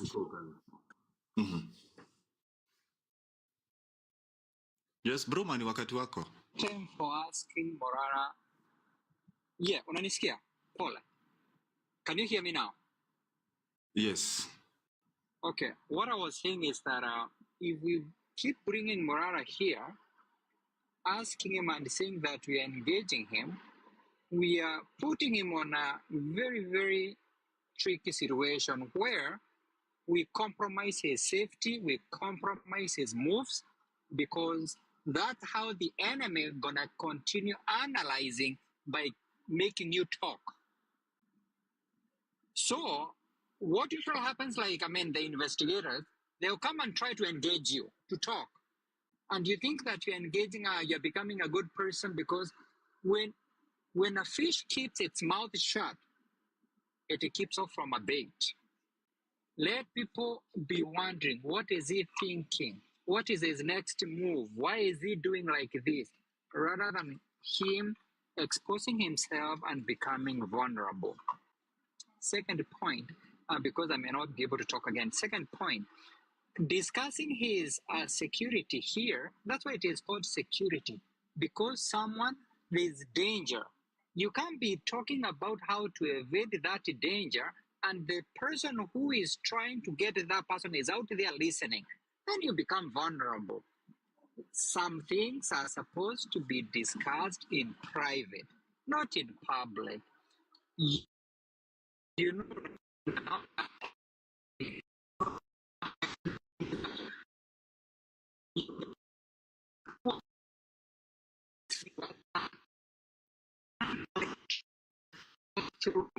and try to attack what we've been saying, then why do we put ourselves vulnerable out there? Why do you want to put Morara vulnerable and saying we are grooming a leader? This is a time to plant, not to ask, why are you planting?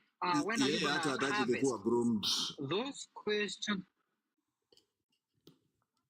I think those questions we have later. Una break, Broman, una break. Angalia network, kuna message unajaribu kupasa cross, lakini internet yako umefika mahali iko nini. Jimmy, how are you? Unanisikia sasa? Nikuje kwa call. I'll come back to you, Broman.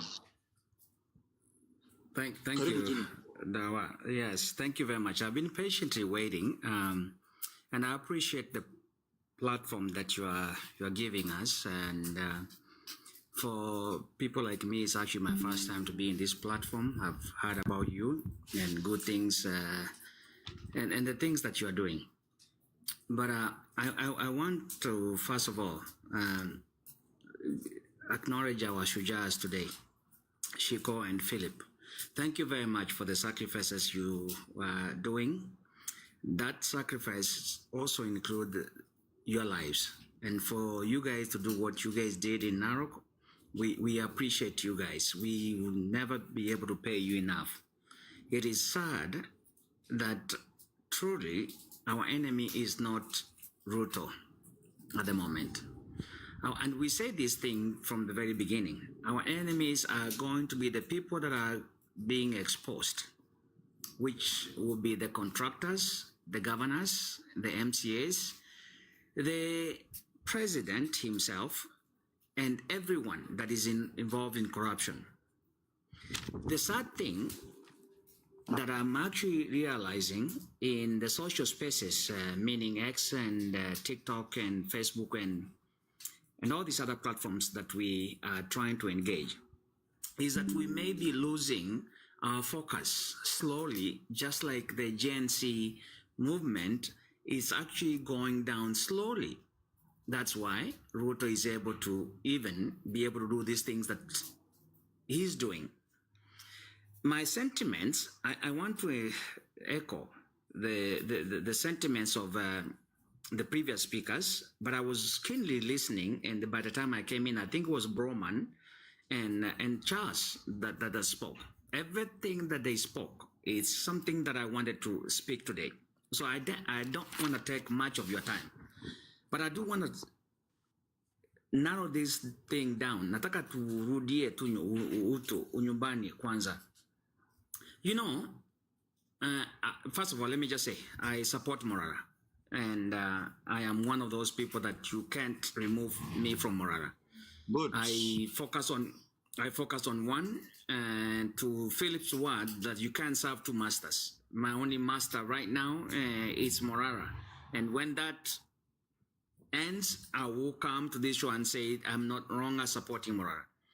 But at this moment, we are all focused on Morara, and I believe, and that's why I joined this show, because I know that we are all aiming at making sure that Ruto must go home.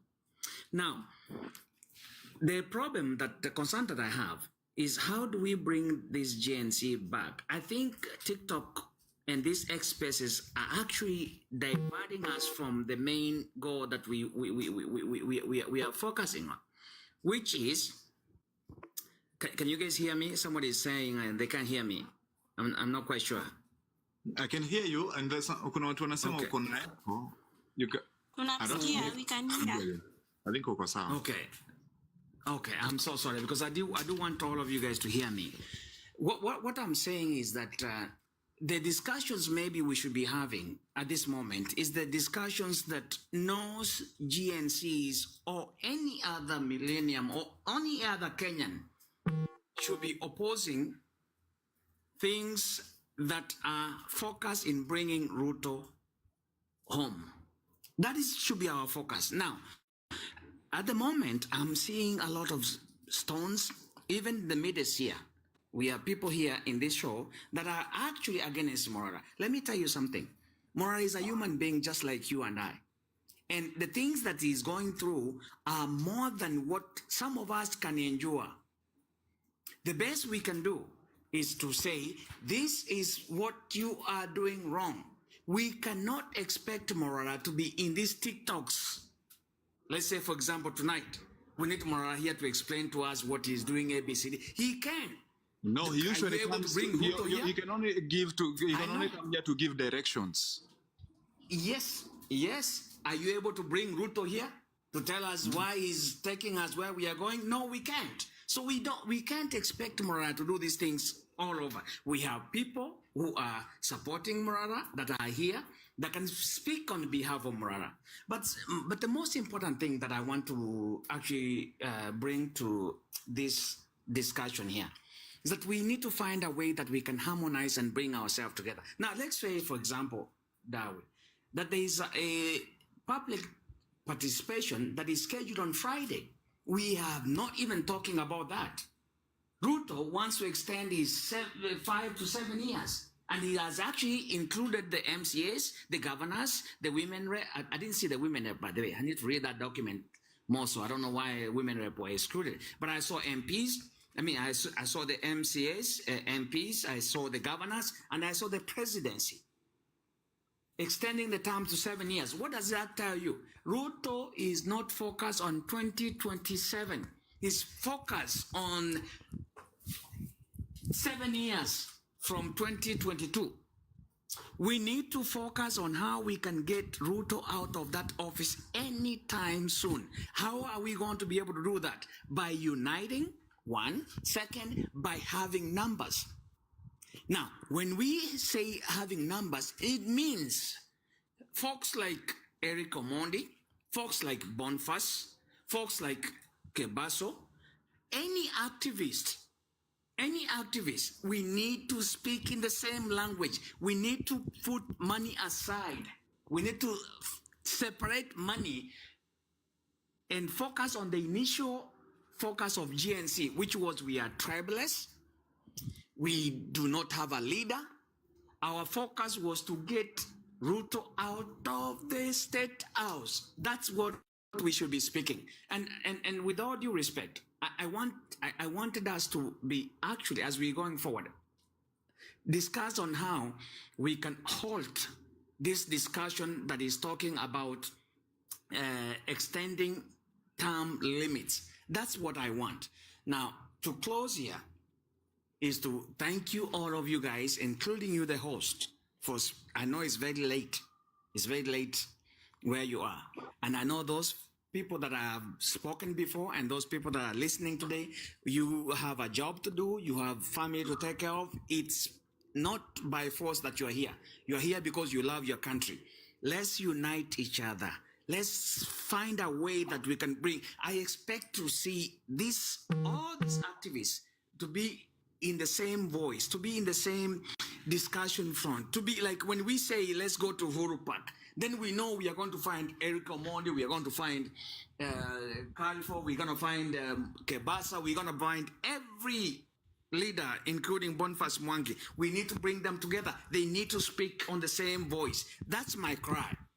Now, those of you guys who are doing the little that you can do, we want you guys to continue, and we want you guys to involve. Jimmy, I know, on behalf Jimmy, of I the know diaspora. you are new here. I know you are new here. This platform, we usually do 2 shows every day, morning show and evening show. 3 hours, 4 hours to 5 hours sometimes. So feel welcomed. This is another home of Morara, by the way, for your information. Watu wanashangaa ni aje mimi ni host na niko biased. Guys, it's not that I'm biased. Nimekuwa mahali I was being compromised to support the government before. So, yo guys, mimi niko hapa na hapa ndo tuko.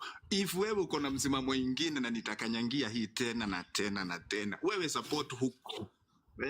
If wewe hutaki kuaminia kijana penye amefikisha hii nchi, kijana anataka kuuliwa, kijana mdogo aache familia yake juu na watu wengine wako hapa bado wanapingana na yeye. That's why I'm saying. Morara, but not blindly. We can always engage. Hata wewe dawa kwa hii Apples. What do you mean blindly? What do you mean when you say blindly? Can you tell us blindly? Yeah, what do you mean? Blindly. When I have what you mean by blindly? Platform, I am able to tell Dawak something that is a very different point of view than me, and I am actually moderating. We can have a point of view yenye hapa tuonge. The issue that I have is ni kama huwezi sema anything. Morara akisema tunaenda, hata akisema tuende wapi turuke tuende. Like, I am supporting wakati wa kuattack Morara. Saa hii si wakati wa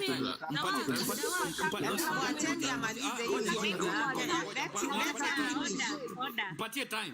Kuna siku Morara amewahi sema muende mahali. Kuna siku Morara amewahi sema muende mahali. Philip, mpatie time. Ulikuanga wapi hiyo siku ya court case ya Morara?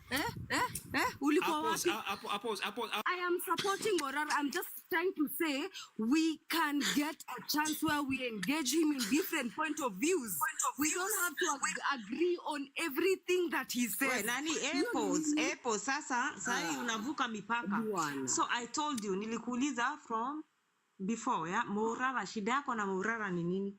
Si ndio nimekuwa nikisema uski, nasema mimi na support Morara, na the only issue that I have is you cannot have a different point of view na Morara. Na mimi so, what kind of different of view? Umesema tunataka kumuuliza maswali.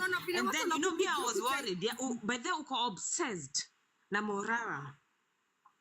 What's your problem, mami? No, what Apple wants, kitu Apple anataka. Mambo ya Israel zimeisha. Mambo ya Israel zimeisha. Shiko. Wacheni Shiko ingie kwanza. Wacheni mtu mwenye amekuwa kwa hivi vugu mpaka ameumia. Tunakuangusha leo. Wacha Shiko kwanza ingia alafu follow ingia. Hapo najua kuna mtu ameingia inbox. Hivyo si venye ulikuwa. Mimi unanishangaza. Shiko ingia. Bro man, let me talk to this Apple. I need to understand what is this that anafikiria ama anafeel like Morara is not listening to us. Na another question to you Apple. Sijai kuona kwa ofisi umekuja, you have concerns. I have been there from day one.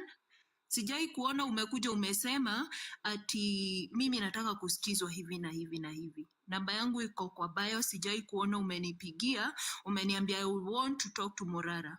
Hapa kuna watu wamenipigia simu, and if I am near Morara na wabianga, hold on. Shikiria hapo kidogo nimpatie simu. Right, Dawak? Yes. I want you to bear me witness that umewahi nipigia simu nikiwa karibu na Morara, nikakwambia nipe dakika moja, wacha nimpatie simu. Namwambia ni Dawaka naongea na wewe. Nampatia simu. Ni Dawaka na kuita kwa live yake. Anakuja hapa. So Apple, what is the issue? We need to be understanding what the issues are.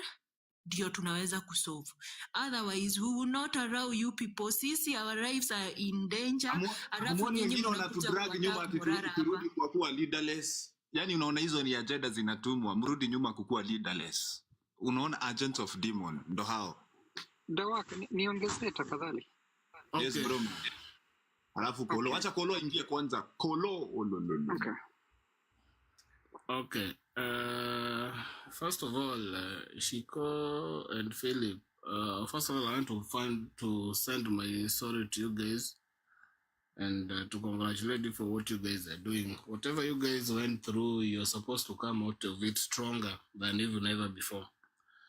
Another thing, I wanted to respond to what most of people here are saying, whether I'm wrong or right, but these are my views. First of all, the issue of Morara and putting into task and question, I don't think this is the right platform, if you ask me.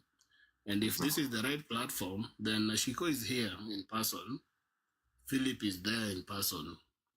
If, for example, I have a question that I want to put through, I'll contact Shiko separately and say, I had this personal issue with Morara on whatever he's doing. Kindly, these are my points. That is not supporting blindly. That is passing the correct information through the right channel. Kuleta mtu to question hapa. First of all, I want us to understand something. These people are not owing us anything, including even what we're demanding from them. They are not owing us. Yet ni kama wako hapo yenye na deni yetu, so we're supposed to keep demands.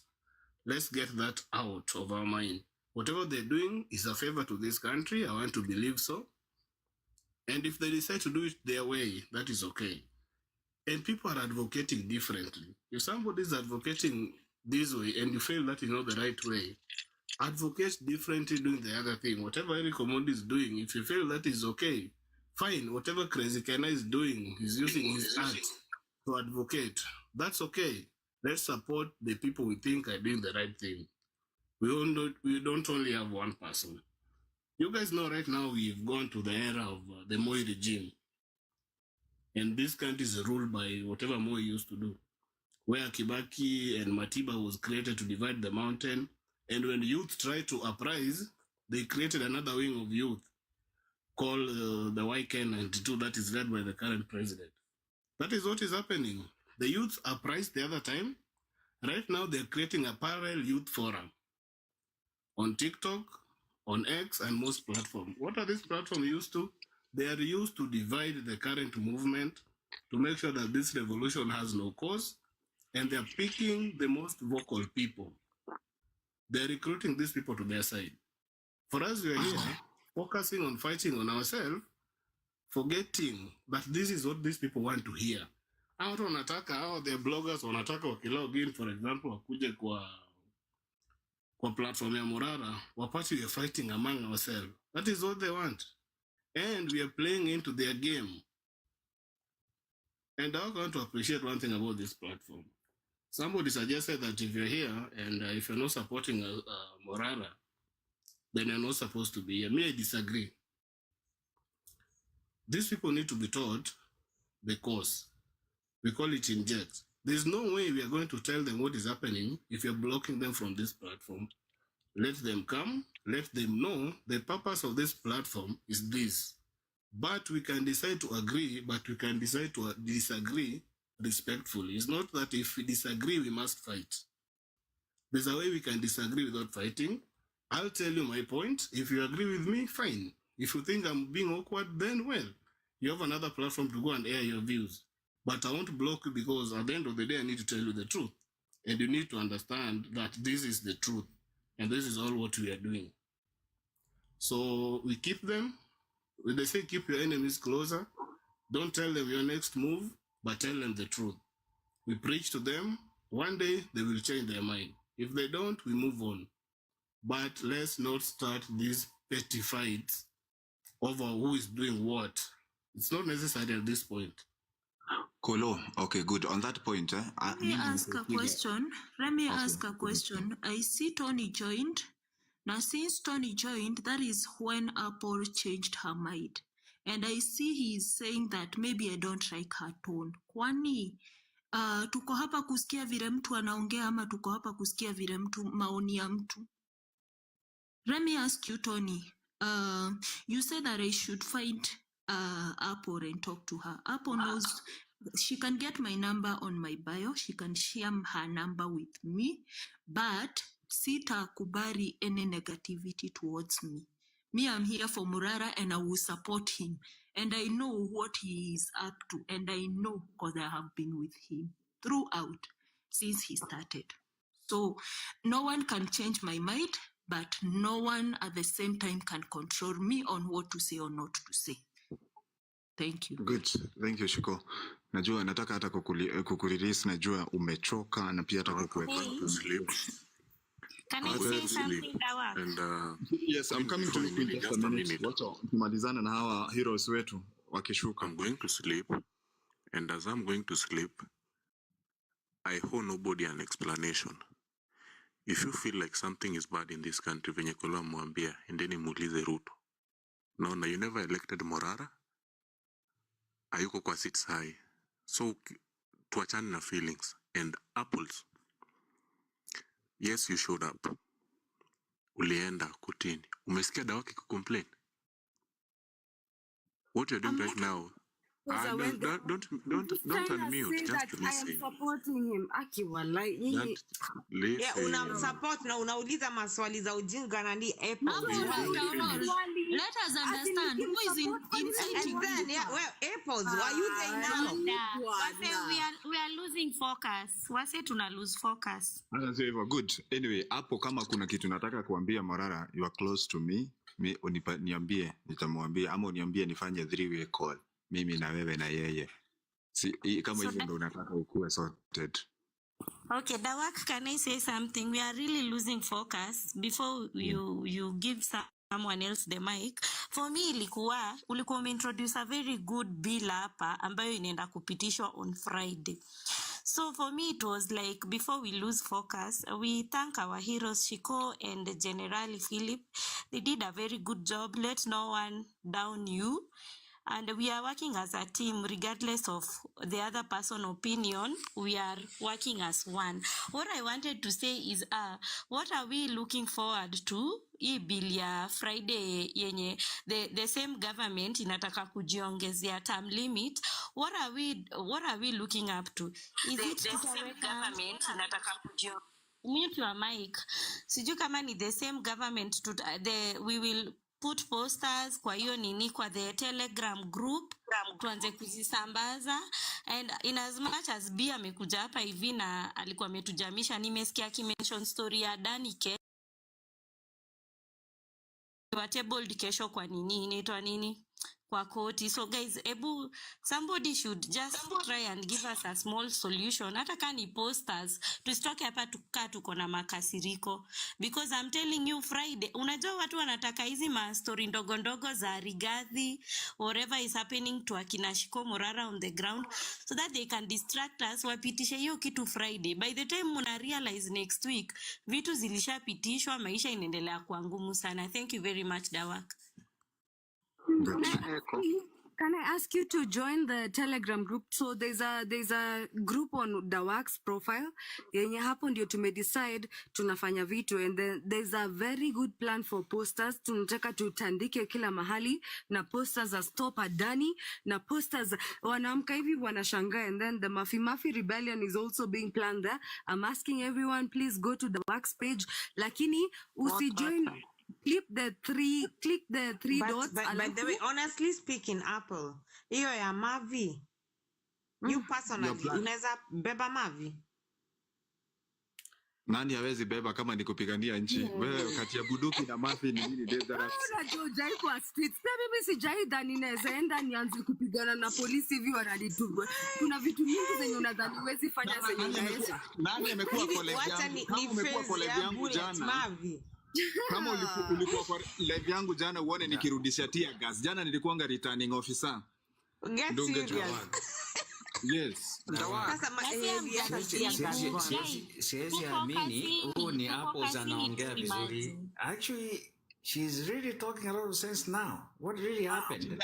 Hapo nakwambia kuna mtu, wacha niwaambie, kuna watu wa gava, let me be honest, wamekuwa kizunguka kwa hizi TikTok. Mimi unajua waliniuliza aje kama naweza kula 200,000. Sasa mimi nikajiuliza ama hapo wamemguzisha. Juu mimi 200,000 ni pesa nashangaa. kidogo. Acha Mimi Mungu hawezi nilikuwa niambia nashangaa. 200,000. Hapo yani ile vitu yenye tumepigana na wewe. Yani mimi siwezi amini hapo Let me tell hapo you, there's ni one time Baba akiingia, somebody asked me, Hizo ni anipatie 5 acres Kisii land. Hey. So yeah, this si ati hatujui. Hizi vitu Over my dead body. Nawaambia hizi vitu zinatambaa huku chini kwa inbox 5 acres Kisii. za TikTok. Hizi vitu See hata TikTok those days, yeah? Somewhere else. See hapa. So I know Okay, these things, they do happen. If you don't mean business, you don't know what you want for your country, you can I wanted to say easily something be before bought. Shiko goes. Mwambie. It is a con. Oh, can you hear me, guys? Yes, we can hear you. Oh, thank you. First, Shiko, we wanna appreciate you guys what you are doing. You are doing on behalf of us, and we do appreciate. We can't thank you guys enough. We do from the bottom of my heart. Personally, I do appreciate. Second of all, take heart. Don't give the happiness key to anybody. Nobody who has the ability to make you angry or sad. You choose to get angry. That point, don't engage in negativity. Let them talk. Let them talk, because the more you engage, the more you put yourself out there and prove yourself who you are. Let them talk. Not unless someone comes to you and they ask you a question. Then I go to Apple. Apple, you've been circling around, engaging Morara here, asking him questions, and probably you have valid reasons. And I can't be able to explain enough how I view it, and this is how I look at it. At this point in time, when we ask him question, in anything that you do, you ask yourself, what is the intended outcome? What do I want to get out of this? We are not bringing him here. He's not in a school so that we can be able to groom him. Then the outcome, we want him to be a polished leader. That is not the intention. What is our objective? What is our goal? Our goal is to make sure that Ruto gets out. So by bringing him here, and we have all these people here, some of them are with us, some of them are not with us. And then we put him there in a fix. We are asking him questions. How does it help our intended outcome? Our intended outcome, don't lose focus, is to get Ruto out of there. Or is it going to compromise or slow down our speed because our enemies are here and they're going to be checking what we are saying, and they're going to be getting to know what Morara is thinking? Then they go and now they come up with a plan to counterattack what this guy is doing. We can do ourselves more harm, thinking that we are trying to say that we're not going to fall blind, and the only way is to bring him here and ask him questions. We harm ourselves, we hit ourselves so hard, and to recover from that, it's going to take years and years. So my take is, this is not the time to bring him here to ask him questions. This is the time to work silently. And thank you so very much, guys, and good night. Shiko. Abu, your last take before we end ulale wa mama. Unajua ni wetu wa nguvu. Me, what I would like to tell us, by the way, I have forgiven Honeybee and Gen Z and anyone mwenye amekuwa akiniongelelea. And let us work together, let us unite, let's be one. And you know what, right now, Ruto amebeba Senate. He is gaining power more and more every day. Let me tell you, tukisema tufike 2029, Kenya itakuwa worse than Uganda. Ruto ataishi kwa hiyo kiti for the rest of his life. Na akitoka, atawachia huyu mtoto wake anaitwa George. So let us do this, my people. Wacheni tushikane, wacheni tutume Ruto nyumbani. Let's forget about our differences. If you hate me ni sawa, wacheni tu tushikane tukue kitu kimoja. Tukifika 2026, maybe April, tukue tumeweka maybe our president. Alafu sasa turudi kwa kuchukiana, ama 2025 tuanze kuchukiana tena. That will be okay. For now, let us unite, let us be one, and tusipigwe na serikali na sisi tujipige. Ruto has taken judiciary away, he has taken a senate away, he has taken parliament away. What do we have? We only have one another. Nikikufa leo utaleta maua kwa grave yangu. Kwa nini tusipeane hii maua while we are still breathing? Kwa nini tusukumane mpaka mtu akiuliwa haitajulikana ni nani alimuua? Si tusemange tu mtu akiuliwa saa hizi, tusemange tu ni serikali. Si eti kuange ni sisi wenyewe kwa wenyewe tumeuana. Let us unite, my people. That is me, I'm begging you. I am begging you. Let us unite and be one. And that's all I have to say to you for now. If you need Morara, Apple, you need Morara, talk to me. Talk to Dawak. Talk to Generali. You will fight Morara. If you want to come to the office, come over. You're offering me a solution now. Yes, come over. I will listen to you. But here at this point, msifugulie Morara to talk to everybody, guys. You also have to, as we talk about security.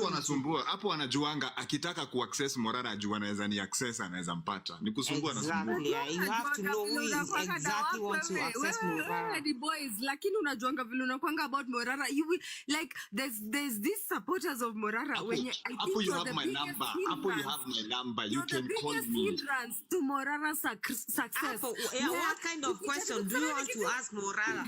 Say it here. We can even send it to Dawak or I can even tell you now. Number one, he said we have a mall. And then there was that mall that we all, I don't know if it's villager, for sure, he didn't mention. Lakini, we're still continuing in the same group he has. And then we expect security to be tight. So, what do we expect? Ataenda mahali, au malls those are the questions. But they always say, don't ask questions about security. You can never retrieve a mall. Let me answer you, Apple. Yesterday, on Saturday, this was the first time that we have been attacked and Morara was not touched, right? Is there any improvement? Then, why do you want Morara to come here and mention names? I would like to understand who is really inciting you, who is telling you to ask such questions. Because I thought you had different questions to ask about our country. Apple. You're not worried. You are sent by someone, please. Or maybe you are in a group of that were insisting that Morara should go to Uhuru Park. They were against that Morara should not go to Narok, should go to Uhuru Park. We know you. We can see you. You no, we cannot ignore her. It's either she is for us or not. History ya kuignore watu imefanya tumejipata kwa shida kubwa sana. Hapo nataka kutrend. Tulikuwa tuseme story ya hiyo extension bill. I had asked a question. Nilikuwa nimeuliza swali ya hiyo extension. Tony anasema you are a gang against one lady. Tony, I was in that live, yeah, kwa hiyo ya Gen Z. Tony, by the way, I will address you here. We know that Gen Z movement. You are against Morara, and I'm saying it here, Kinaga Ubaga. See, we are not beating about the bush again. But the way I thought you meant well for Gen Z. What I guess. All these guys, B and the rest. Yeah, you are scammers, and you know you've been tarnishing Morara's name to post. And you people, we know you're not for Morara, you are not for Kenyans. You don't want change in Kenya. You've been paid, and shame on you people. So don't come here and type nonsense. And don't come here and attack Shiko. No, Maseno. Shame on you people. Noni. Yes. Let me tell you, my people. Listen to me, please. Listen to me, Maseno. Junataka kwenda. Na sikuwahi meet but iko time alisema namba yake kwa online na mimi nikamtext something crucial ilikuwa kwa hati yangu, nikamtext within about less than 30 minutes I reply na from that point mpaka today mimi nakuwa nimeweka trust yangu kwa Morara. Mi hata mtu aniambia nini, trust yangu inakuwa kwa Morara. From the point ali reply na kureply akasema is going to look for further more investigation about it, nikona this is the true leader basi tunataka shiko niambie. So what we will not ignore anymore. Me, I have seen what we have been through because tumekuwa ignorant. This time Morara hakuguzwa. Na ile panga vile nilikuwa nimeinuriwa, I wish we had videos. I wish hawa watu hawakuchukua simu zetu. Niwatumie tu hizo videos. Muniambie kama nani angebaki hiyo siku, Morara angebaki hiyo siku. It's either you are for us or you are not. Tuachiria wenye they are not for us, we concentrate. Kama tutabaki watu 10 ni sawa. We know that we are we are 10 strong people together. Instead of being 1,000 wenye tuko against each other. You can see here clearly from Tony and Apple, they are against Morara. Why do you want us to ignore them? We cannot. Shiko, we cannot afford it. Let me tell you, Shiko. Nimpeleke kwa ofisi ya kuwa ametumwa kijenzi. Shiko, mimi nimekuwa kwa live umediscussiwa. I never knew you then, yeah? Kwa hiyo live ya Gen Z. You know me naogeaga kinagaubaga. And you know they talked a lot of shit. A lot of shit. But you know me, I take time and I give people benefit of doubt. Na wateki at the first point niliza mpaka huyu bini kasema, oh my God, you are so negative. So just tell us, yeah, what is your point? No solutions, only challenge, negativity. So I just by time I checked until the last time Morara alienda nini? Bombers. Now wanasema, oh, this will happen. So we are not fools. We know you people, you plan it. And then you say, yeah, Morara should go there. He's attacked. The other day they were talking, saying that this bombers attack was planned. And I was like, are you guys kidding? How? Morara, we saw he was even protecting himself, fighting. These people, they were fighting. Before I even watched the video, walikuwa wanasema hapana, the security was what? Then I watched the video, I was like, God, even most of these guys, they went and shielded Morara. So, mtu mwenye hana access na videos za YouTube na nini, can truly believe these idiots. Ati, ile kitu wanasema, wanasambaza uongo na ukatili, sijui ni nini. So, the main thing that I'm saying is, these people, they are paid, we can see it, it's written all over, the windows, the doors, the walls, and we are not fools. Sio wajinga. Ati Morara, go to Uhuru Park. One person nilisema, Morara, if you are wise, don't even dare step your feet to Uhuru Park. Hakuenda. So unaona the way they are angry. Tunawajua nyinyi washenzi mkikuja hapa, you expected the worst. Ya Morara is still kicking. Nyinyi mtakufa. Nilikuwa huko Uhuru Park. Mimi nilikuwa nimeenda kuwakilisha inject. Na mimi nashangaa. Watu wengine hata wanapiga kelele huko social media hawakuwa. Me, I was there na nilikuwa live. It was a target. Walikuwa wameset Morara. They were insisting, yeah, why is Morara going to Narok? No, we should go to Uhuru Park. Then nikacheki nikasema, they think everybody is a fool. Ilikuwa target. They had planned. Let me tell you people. Walikuwa wameplan hiyo shit. Walikuwa so much against Morara asiende nini. And what Morara, but the way he knew about this was nataka kuniambia Tony alikuwa na kitu alikuwa anasema anataka yeye alikuwa anataka kuleta Mtata, Eric Omondi na kina Morara pamoja. Tony alichinja kageuka kwa mtu wa kupiga Morara. Okay, Dawak, can I Tony ajenda alikuwa kuleta wote watatu pamoja. Morara anajiita nani? Omtata na Eric Omondi. Kwani aligeuka Dawak, can I request the mic? 1 minute kabla nilale. Kuna kitu tuliambiwa previously, we need to get like a million people so that we can subject our agenda for this week. Kama itakuwa this week before Monday. It's this week, by the way. Yes. Mimi nataka hata sasa najaribu kutafutana manzee nione venye nitapata hiyo link ya kesho kotini ni wapi. And that hiyo ndio ni hata Morara anafaa ambiwe na other leaders anafaa ambiwe. Hapo ndio nakaa kwako. Because this is very important kuliko kila kitu sahi. Tony, is that Maseno? I just want to say something, if I could, very quick. And yes, Maseno, I won't even take a lot of time. In all honesty, this thing is Friday, and it's okay to correct ourselves and bring ourselves together, but we need to be focusing about something that is going to be happening this Friday. I will ask those of you guys, even those with dissenting voices, we know that you are with us at this point of time, but please, going forward, let's not go in these TikToks or other platforms talking against what we are supporting here. Let us speak in one voice. We need to have some kind of participation on Friday. This guy knows that we are divided right now because the malls are in this TikTok. Na zingine, wengi, the government is large. Government iko na mkono mrefu. It can afford to have everyone represented in those TikToks, as X-Spaces. But you know what? We have very few of us in different platforms.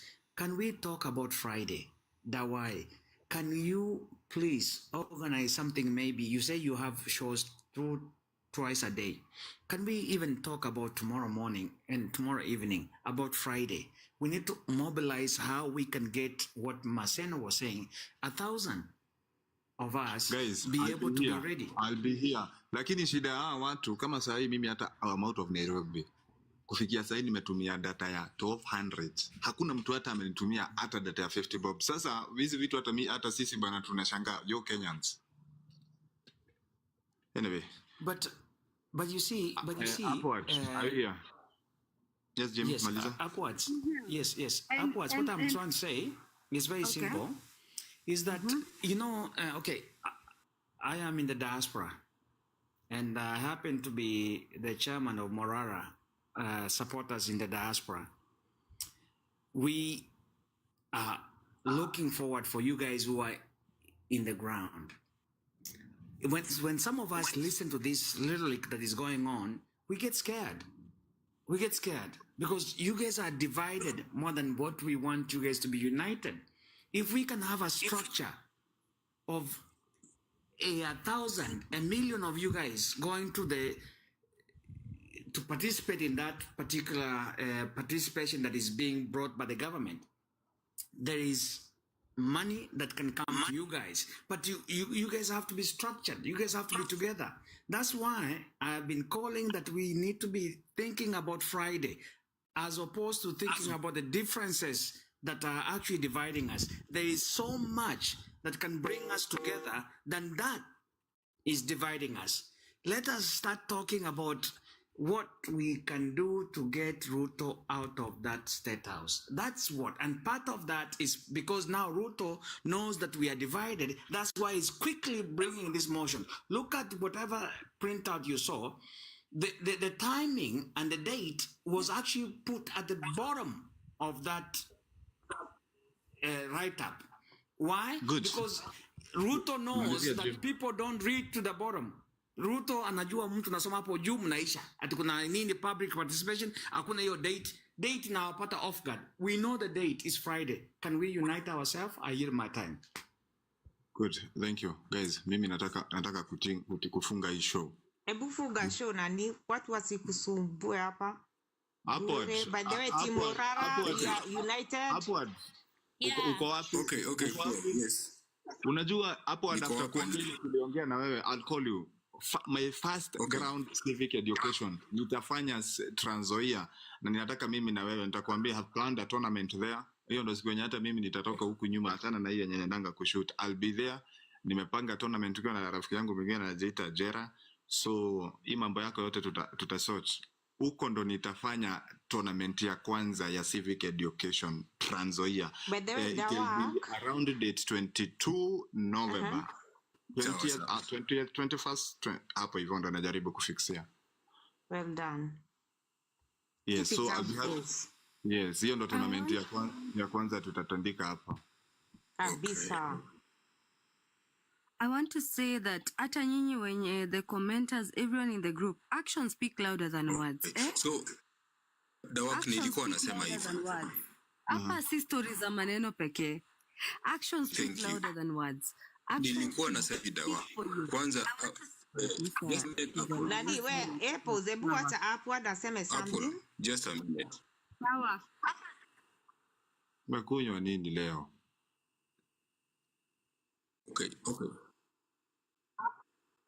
Okay, thank you. First of all, na appreciate kila mtu mwenye ako kwa hii. Na appreciate kila mtu mwenye ako kwa hii platform. Juu we have one cause, one agenda. Na mimi guys kitu moja. Like sometimes when we do things na unaona kitu haifanyiki vile unataka, ndio huwa anakuwa na stress fulani. Na labda ndio inafanya tunakuwa na hiyo labda tuelewani hapa na pale. But what we can do also, Dawak unaweza tusaidia kwa sababu nimeona you are a good mobilizer na pia you are stable in mind. To organize so that this movement can have a mentorship program for the team wase wenye tunaona ni strong and they are fighting very hard, so that at the end of the day then walete pressure kwa online, they can go they can undergo that program ya kukua like wanaweza ongeleshwa so that wasikuwe na hiyo pressure. So nimeandika hapa kitu wakati tunafanya public participation utarealize one thing, kuna email inakuanga pale. Hiyo email inastahili pia wase wenye tuko kwa team, most of us tuandike hizo proposal. I mean tuandike our things, then we forward to that email kwa sababu huwa inakuwa counted sana. To forward watu wengi kabisa kwa hiyo email kwa sababu email inakuanga hapo, government huwa inapeana hiyo email. So Dawak pia unaweza tusaidia tujue email ni gani, wenye wako na computers waandike hizo nini, ama wako pia na simu waandike hizo stuffs, wakatae like waseme our public participation ni hii, tunapinga hiyo kitu, itakuwa kitu ya maana sana. Hapa hivi watu wengi tunajua hii sign, this sign inakuanga kwa bendera ya Israel. Nimetaka niongelee kwa sababu this is something that we are fighting right now. Ndio ifike hapa, inaanzia hapa juu. Kuna hii first triangle imeangalia juu na kuna hii second triangle hapa imeangalia chini. Ukichukua hizi two triangles na uziunite ina form hii triangle. Hii triangle wase wengi wanasemanga ni sign ya Illuminati, but hii si sign ya Illuminati. Hii ni sign ya government system na inaongelea leadership. So kuna kitu hapa hivi wanasemanga as above so below. Ukiangalia hii triangle yenye inaangalia juu, inaongelea government system. Hapa juu hapa hivi, hapa juu hapa ni penye president ako. So president ako hapa hivi chini, inapangana hivi kikuja chini, sisi citizens tunakuanga hapa chini hapa. Utapata hii part ya chini citizens wako hapa. And kwa hii triangle ingine hii ni opposition. Opposition kuna kuanga na opposition leader hapa chini na watu wenye anaongoza wanakuwa hapa hivi, hao ni wengi kwa hii triangle. So ukichukua hizi triangle mbili unganisha, utarealize hawa ni watu wa opposition hapa wenye wanaongozwa, na hawa ni watu wenye wanaongozwa na leaders. Hapa katikati hapa hii ni police unit. Police unit inakuanga hapa katikati hapa. Hii ni police unit. So hawa na hawa, kwa sababu hawa ndio wengi, ukiangalia hii piramidi ya juu iko na watu wengi hapa na hapa hivi, sisi tuko hapa na hapa. So tunakuwa controlled na huyu. So ukiangalia opposition na government zinafanyanga kazi pamoja. So saizi right now what has happened, vijana tumekuwa wengi, like huyu mwenye anaongoza hapa na huyu mwenye anaongoza hapa, whereby hapa ilikuwa ni kwa Kenya ni hapa ni Raila, hapa ni seme Ruto ndio wako hapa hivi. So ukichukua Ruto na huyu, hii system ya government imefail saizi Kenya. Hawa watu wa katikati hawa iko na 70%, like hapa hivi tuko 70% youth wenye tumekuwa hatuna leader na system imefail na tusha break hii government system. So under civic education na style wase wajue kwamba when the government system imeanguka, is the higher time nyinyi watu ambao mko 70% na nyinyi wengi unite so that at the end of the day take the power, kwa sababu hatuna opposition and hatuna government, na watu wenye wanatumia saizi kutu control ni makarau. Ndio unaona makarau wanaua watu, vitu kama hizo, na hao makarau wako tu fraction fulani kidogo hapa katikati hapa. They are very few. So watu wenye tuna deal nao ni hao tu police na ni wachache sana. So mimi naweza omba kitu moja. Let us continue injecting by doing the civic education. Wakati hii movement ilianza na mimi nikaona kuna hiyo concern ya sisi kuanza kueducate community, I decided to leave behind everything that nilikuwa nafanya. Nikachukua dozangu zenye nilikuwa nazo kidogo, nikaongea na vijana, tukafungua community based organization kwa sababu ya kusaidia community, like kuanza kueducate community.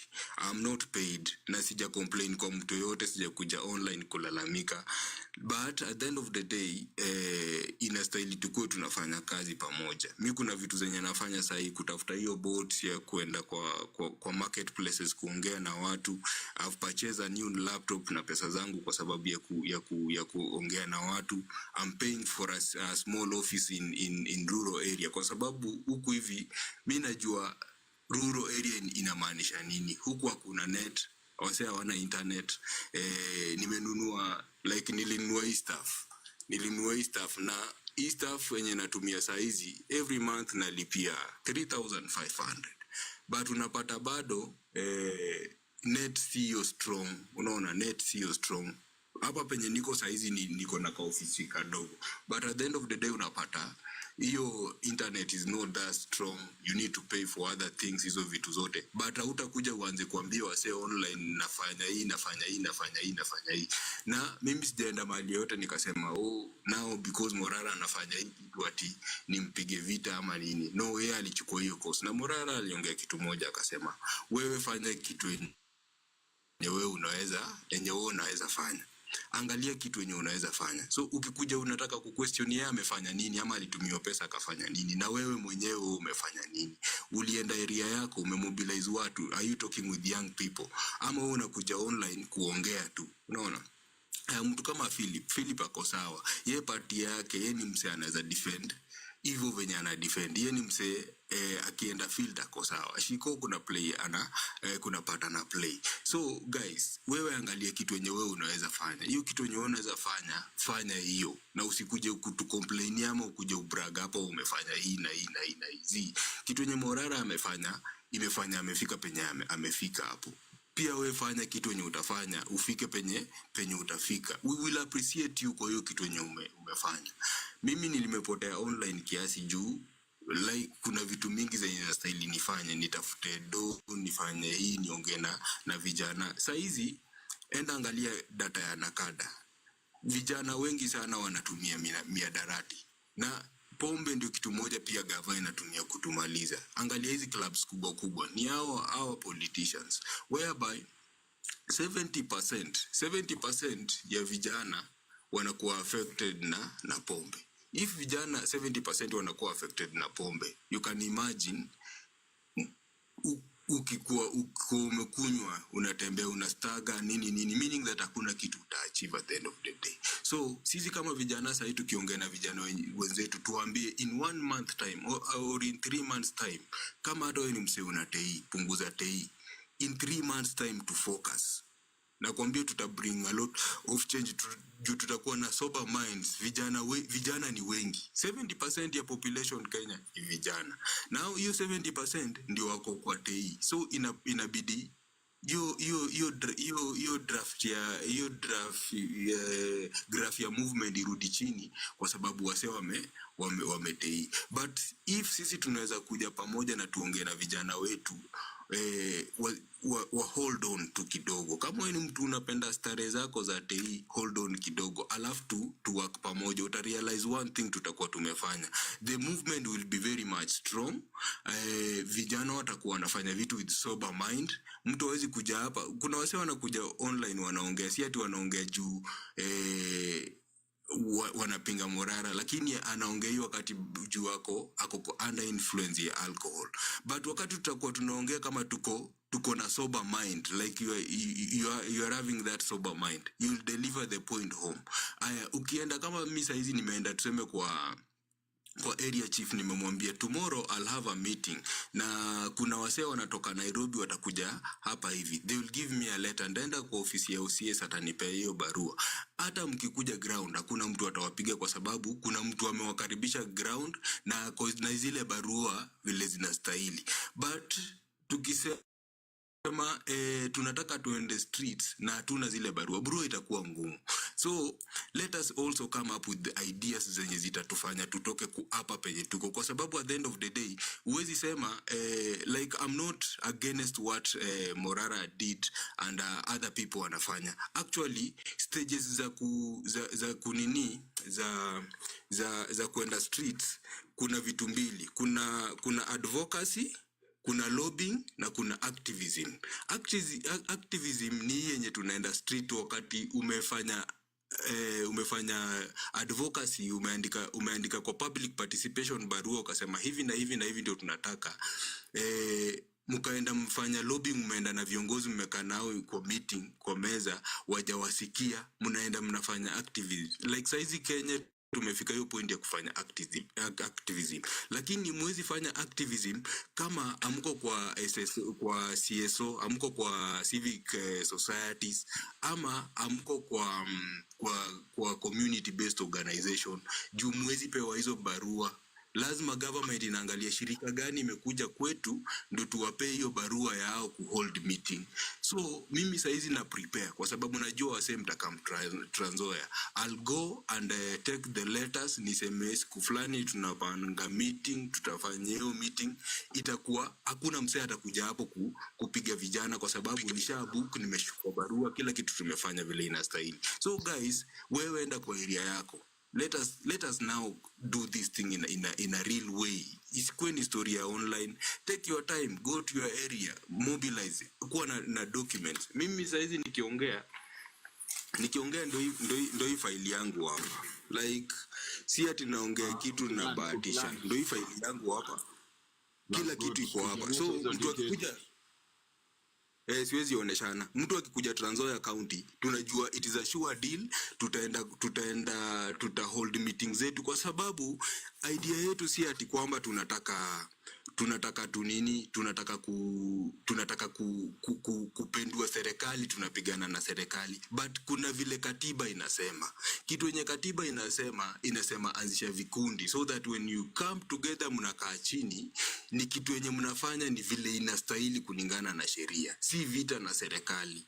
You see, so at the end of the day, we want to hold these people accountable in a constitutional way, and also in a way that we articulate our points inaifike nyumbani vile inafaa. Na wakati tunafanya hizi vitu pia, jua kuna siasa ndani. Ndio maana Morara ameamua yeye ataenda hiyo njia ya siasa. Yeye tutamwachilia afanye hiyo siasa. Tunajua ni mmoja wetu na anafanya siasa. Tutamwambia wewe fanya siasa. Unaona? Na sisi wengine pia tutakuwa tumehold chini, tunaipiga tunafanya hiyo civic education in the community level, so that at the end of the day we come with a very strong movement, and at the end of the day it is very strong.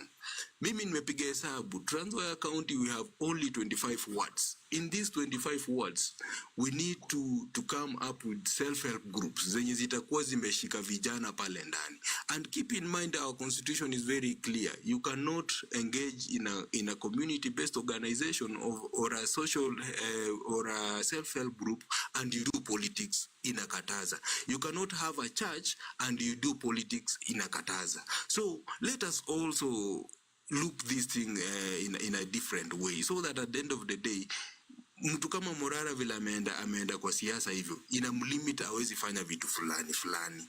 Na wakati pia umeamua kufanya civic education, inakulimit, kuna vitu huwezi fanya kulingana na sheria. So upward living center ya Bono unasema ati Morara ame decide kwenda kwa siasa. What do you mean by that? So okay, when siasa and what we are doing here? Okay, Gates, when you come with a political party, that is a political entity. You utaifanya like it is a political entity. Hope unanielewa nikisema hivyo. And when you come I'm not getting you. Can you different? Okay, let him land. What is a political party? Ni switch microphone the kwa mtu difference. mwingine. Let him land. Nataka kumnyang'anya mic. Nataka kufunga hii show. Finish. Okay, political. Kate, tutaongea na wewe chini ya maji nitakueleza hiyo. Hiyo ni kitu ni rahisi tu utaelewa. So let me give back mic to No. It is one thing I want to make it clear here. Do kuna watu hawaelewi when you come here and you say that Morara have decided to go to political, tusikuje hapa kutanish jina la Morara. Okay, you see. You know those kind of remarks. You know, they might sound simple to you. Now hold on. Hapo adini wetu bana. Tulisema civic education. Hapo adini wetu. Hapo adini wetu. Wetu wa Trans Nzoia Caucus bwana. Huyu ni mtu yangu ya Trans Nzoia Caucus. Let me protect him on that. Ataongea na wewe. Tutaongea na wewe chini ya maji so that kwa sababu tuko in the same, we are in the same WhatsApp group. And we need to put everything in position. So thank you very much, guys, and let us support everything that we are doing. Kenya ni home na lazima tufanye everything right so that kila mtu aelewe katiba inasema nini na haki yao ni nini, kwa sababu this is about our rights. Thank you very much. Thank you, Daddy. We love you. Yeah, thanks. Yeah, but that your education was so nice. Thank we love you. it. What I'd like to say, Noni, by the way, if you are following on what is happening hapa chini, leo mnakimbia sijui mnaenda wapi. Hebu Jenny tumalizane na Upward. Unajua hiyo ni kaunti nyingine tuko na interest sana and tuko na hizo vitu zenye tunaendeleza, alafu I come to you Queen. So Upward mimi nilikuambia na nikakwambia tena ni venye tujamalizana huko nyuma that mimi support yangu 100%. Na nikakwambia kaunti ya kwanza kutembea na kuja Trans Nzoia. Na ninajua niko na watu wa Kitale watataka kuungana na mimi. So huko ndo tunaanza mimi na wewe. Sasa kwa kazi zingine zenye nilitengeneza before mtu invite, sasa mimi mnaona kwanza kwenye naenda. So I'll be having a tournament there. And si tournament peke yake, bado tutaendeleza campaign ya kupigana na drugs. Mimi na hapo na boge ingine yake ya ground. Mimi naenda tuko social media. So hiyo ingine iko ground. So watu wa Kitale, hamjambo. So we'll be there. Hatujambo. Sasa Queen nirudi kwako, useme chenye unasema, then we come back. What I was saying is that at least thank you for the civic education Upward, and also I think akianza kuna emails zenye nilikuwa naona anasema to send, and I think we should do that if it's going to be of benefit to us. Also hizo posters zenye tulikuwa tumeunda mi naona tu to circulate because there is a lot of negative energy kwanza hapo kwa comment section. I think we should not focus on that, and we should try in as much as some of the people have been compromised, at the end of the day we need to have a better country. Wenye bado wanafurahia kukua compromised, just remember that shift is not working. You will walk into that hospital. Trust you me, utakumbuka hii siku. Wenye wako hapo down wana feel ni kama ni poa, wenye NHIF haifanyi kazi. Remember we are all human beings. Just remember that. Kumbuka hiyo government una support, utaingia tu kwa hosi, utatupata tu. So fikiria sana. Mnajua nyinyi hamtaki nilale na tulianza hii show 2:00 na mnajua kesho nauzanga mashamba. Mnajua mimi ni muuza mashamba. Sasa kesho bana hamtaki niende shambani. Alo. Acha nisikie. Hebu kwanza tuuzie mashamba hapa, unajua sisi ni Wakikuyu bwana. Prosecutor uko wapi? Ituambie unauza mashamba wapi bwana? Teria ionekani. Niwaambie twende Kitengela. Tunaenda Kitengela. Haya. Ngai mwadhani. Prosecutor niko Malindi but kesho nitakuwa Kitengela. Prosecutor you here? Dakika moja. Yes, niko. Dakika moja ndugu yangu. Kwema sana. Yes, asante sana kwa nafasi. Mi kitu moja naweza sema ni kwamba kitu mzuri ni tukue unity na tukue watu tunasikizana. Another thing is that mkae mkijua ya kwamba in any group lazima kukuwe na different opinions, so ni kungoja usikie opinion ya mtu. Ukiona itafanya ifanye, ukiona ifanyi, you know what to do, because everything, kila mtu ako na one agenda. Ni hii government vile tutajua tutaitoa hapo, so everybody has his own opinion. Si unajua kitu mbaya ni tukianza kutumia abusive language hatutakuwa tunasikizana sisi wote. Mmoja anaweza, ukiona ileti vizuri, we msikize tu aongee, atamaliza na ataenda, na mwingine atakuja na hata opinion, we chukua ile yenye unaona inakujenga. Another thing ni let us, hiyo civic education tufanye kila mahali, kila mtu apate hiyo kenye kinastahili kufanyika, because like now mimi sahi kama tumeshindwa kwenda streets, why can't we do one thing? Sahi for example, tukisema ya kwamba president akiannounce anaenda mahali fulani, mbona tusilete posters na tuseme ya kwamba watu wasihudhurie hiyo mkutano? The same thing. Sahi for example, instead sawa. Another thing, kama sahi tumeambiwa ya kwamba kuna bili inakuja kupitishwa Friday, let us make posters na tuseme ya kwamba we are not for that. Zisacurate kuliko tunaongea, unapata unaongea kwa platform moja, hakuna mtu amejua mwingine. But if we tukitengeneza posters, kila mtu atakuwa anaipata na itakuwa. Wacheni niwaambie prosecutor, I'll be coming here next week. Yes. Kuna system nataka nyinyi watu wenye wako diaspora they understand about something we call WhatsApp campaign. WhatsApp campaign ni kitu inakanga bulk SMS, but hiyo inatumikanga kutuma posters, and this thing was used in India kwa politics za India. Ulikuwa unapata siasa India that time juu kulikuwa na COVID-19, so uliona siasa yao walitumia hiyo kitu inaitwa WhatsApp campaign. So WhatsApp campaign unaweza tuma poster moja in a span of 5 seconds unaweza tumia watu over 20,000. So I still believe I believe na hiyo idea yako ya nini ya posters, na hata wengine hapa tuliona hizi posters pia tunaenda tunazimwaga kama taa usiku ama town centers za hata za huko maushago, watu wanaanza kupata hiyo information, sio tu kwa social media peke yake, juu utapata hizi social media. Yes. Watu wenyewe wanaelewa, unaona, watu wenyewe wanaelewa, unaona, wanaelewa, watu wenyewe kwa social media wanaelewa. Shida yetu ni wale wenye wako kwa hizi spaces.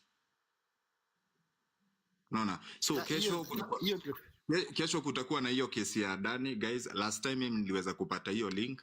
Kama kesho nitaweza kupata hiyo link, nitawaangushia kwa hiyo group yetu ya Telegram, na tutaingia hapo, tutafanya kama kawaida. So guys, manze, wacha nisikie ndugu yangu wa kutoka bodyguard kutoka Kitale. Nijue hiyo siku ama wananipea security ama mimi pia nitavurugwa. Hi everyone. How are you? I'm fine. So mi ni msee wa Kitale, lakini currently niko Meru, niko shule kiasi, lakini Kitale ndio home. Nimefurahia kuona Upward na kile ameleta. Nimefurahia leo Kitale tuko well represented, kumbe huwa tunatokea lakini si sana huko, wasea hawajajua hii mambo sana. So alafu kitu ingine ni ati tunafaa tukue pamoja, as much as kuna vile tunaweza kosana na mambo ya ideas ama nini, lakini kama mtu amekuja na idea tusikizane, ndo tukuje tu arrive na kwa solution fit. Na pia language tunatumia at least ikuwe mzuri kidogo. Juwezi niambia nikusikilize na unaniita worshiper, unaniambia ati mimi ni worshiper. Hakuna mtu tuna worship. Tuko sisi wote sahi tuko against one common enemy ambayo ni government, tunataka itoke na tunataka kila kitu ikuwe better. So wakati tunaongea hapa, tuongee vitu positive. Wewe usiongee kitu itahatule mtu mwingine, na kila kitu itakuwa sawa. Ni hivyo tu. That's so wise. Guys. Wow. Thank you Dickles. Noni, sema maneno teke yako ya mwisho. Teke yangu ya mwisho ni tushikane guys, ya hasa akina B, akina Tony, wenye mnagawanywa. At the end of the day, let me tell you, We are all young here. B tutafinya na wewe noni, ukinipigia tutafinya na wewe huyo msichana. Tutafinya B pia ni best. Ibesti yangu pia. That's why sitaki kumfinya sana. Hapo goja, hapo. Hapo goja. Nini leo unawaka hivyo? Kwani wamekuwekea cocktail? Siwache noni amalize wewe ndo unafunga. So ndio nasema B and the rest. Imagine we are still young guys. We have young kids. Our generation to come. Ya tukitaki kutumia hiyo F word. Inchi, yeah, where our generations are heading to. Honestly, yeah, we have to be focused. We don't have to hate each other. Guys, let's love each other. B, the other day I told you. Imagine. Wamesema Gen Z, they died. Ati? Wanasema na wajaji vibaya. Tondi, anyway guy, bye noni. Tupatane kesho. Ati mimi sitaki kushikana na noni. Tony tunashikana we, kwenda huko Satan. We pana. No. Bye. Na tusisahau hiyo story ya hiyo bill. Bye. Bye guys. Karibu Kitale. Thank you. Oye Dawak. Thank you. So we are trying to push for you. Tusisahau hiyo story ya Friday. Tuambie Friday. Talk about it. Nasema hiyo bill ya Friday akiwoye tusiongee hivyo tukose kufanya something about the extension bill on Friday.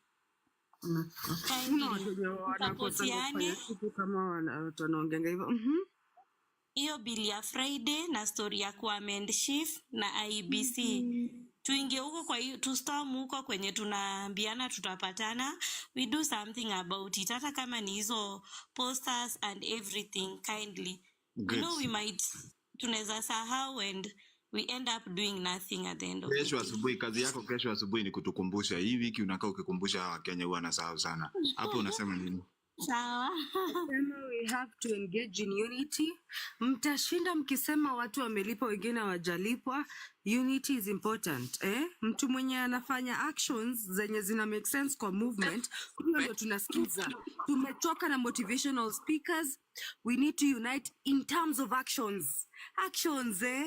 Uniambie nimelipwa nikiwa hapo kwa tiaga. Sawa actions. Actions speak louder than words is how I will end this story. Actions speak louder than words. Mimi ni wapi umenikosa mimi ukiniambia actions? Unaambia mimi actions. Ni wapi umenikosa? Wewe nimesema actions zako hazija speak loud ama ni kila mtu mwenye anakuja hapa kutusikia kila mtu kwa movement. Unajua nimesikia Bia ameangushwa hapa wamemtetesha na nimesikia Tony pia ameteteshwa guy. Bogi yako unajua lazima uitetee. Like surely watu wenye wamekuwa wakipigania hii Kenya hivi ndio mnaongelesha hivyo. Nyinyi mmekuja kwa wewe hapo bwana kunywa kahawa sasa hata wewe sasa. Kunywa kahawa sasa. Kunywa kahawa. Guys. Kunywa ni kahawa bana. Acha nilete hii mang'aa. Dakika moja kama nimemtupa Shakahola. Dakika moja kama nimekutupa Shakahola. Hey, Dawak. Yes. Alafu hapo anataka tuendelee, haoni nimechoka. Hapana Zizi, haina za muendelee, hiyo injection kile leo imetosha. Sema. Dawak nilikwenda kuinject mambo ya Ruto.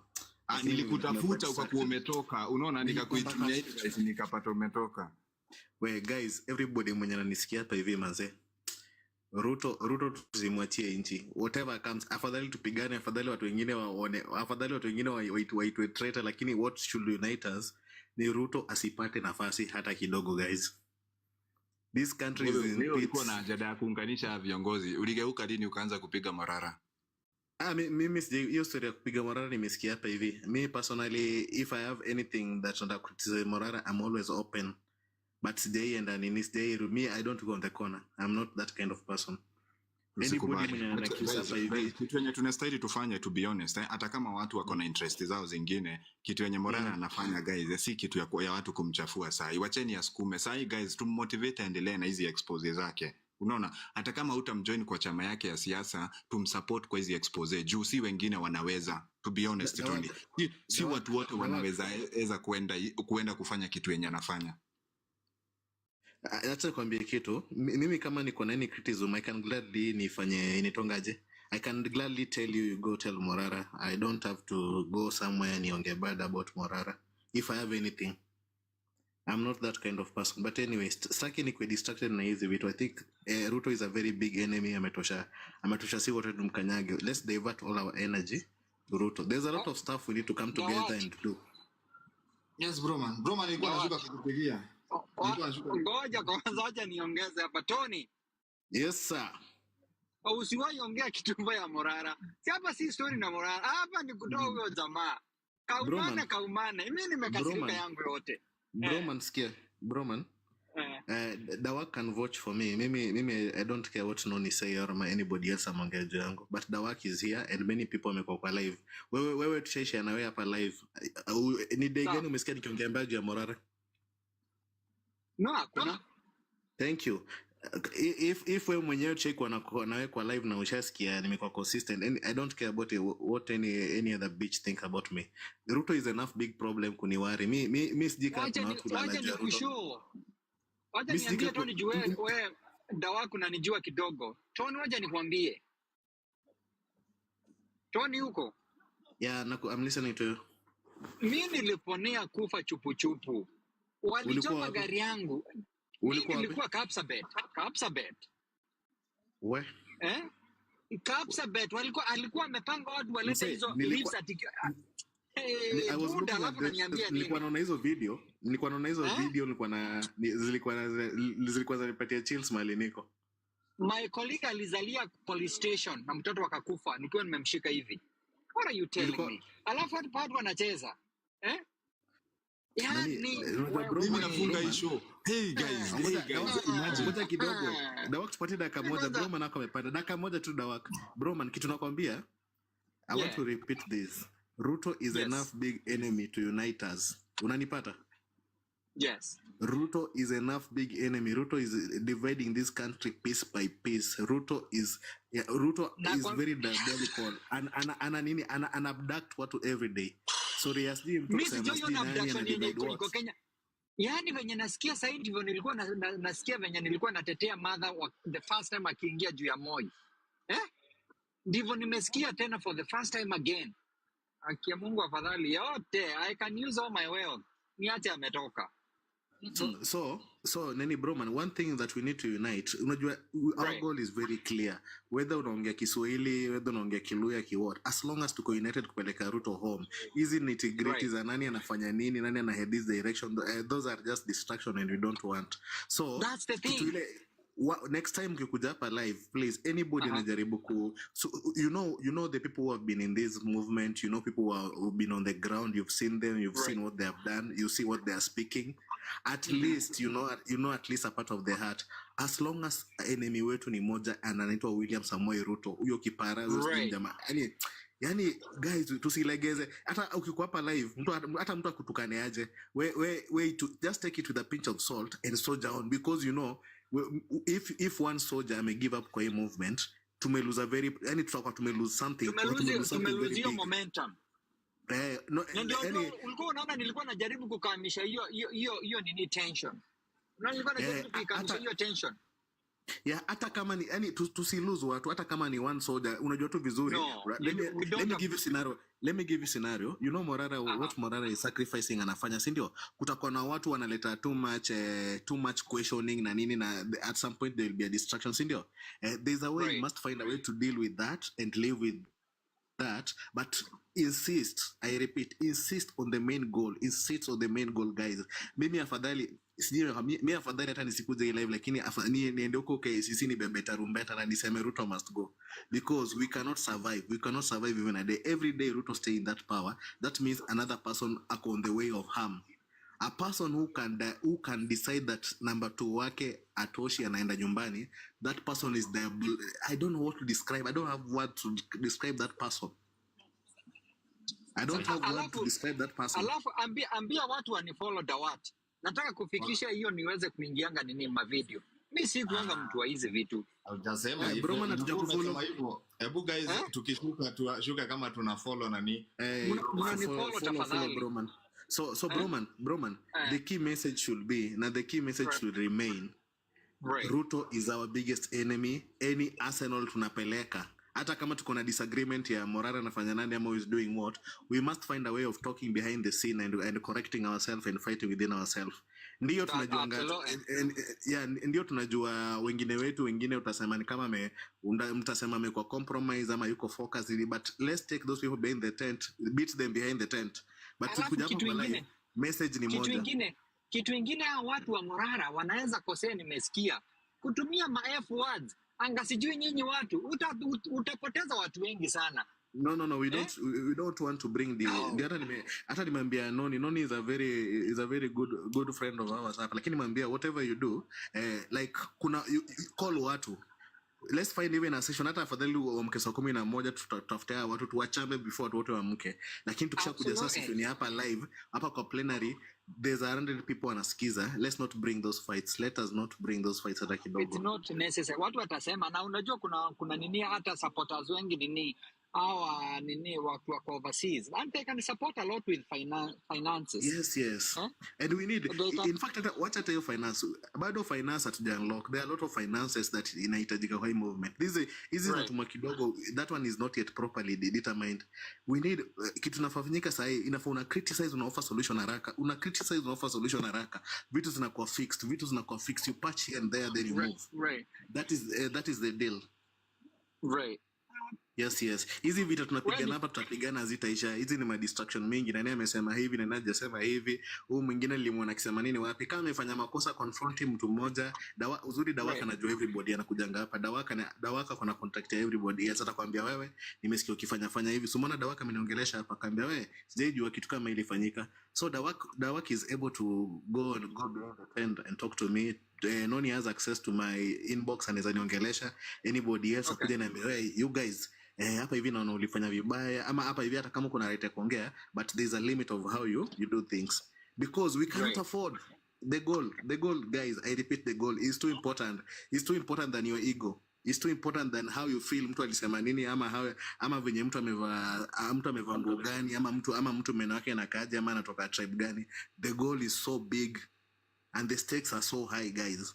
Watu wamejaa hapa kwa guest wanashangaa si wapandishi. So unasikia sasa Dawak au watu wote wametajwa, wenye watu wanasema huyu ana divide hivi anafanya hivi. Watu chukueni, ingiza kwa WhatsApp group, kila mtu unajua kuna namba zao. Let's have a discussion, say hey you guys, what is your various point, then tukisha hapo tupigane hapo kwa WhatsApp, tukishamaliza tunakuja hapa hivi online kama tumesha settle hizo nini zingine. I think that one can be done without fighting. Kuja hapa this is not a place to now do this, say this. The work media is very important. Hata other media zenye ziko nini is very important.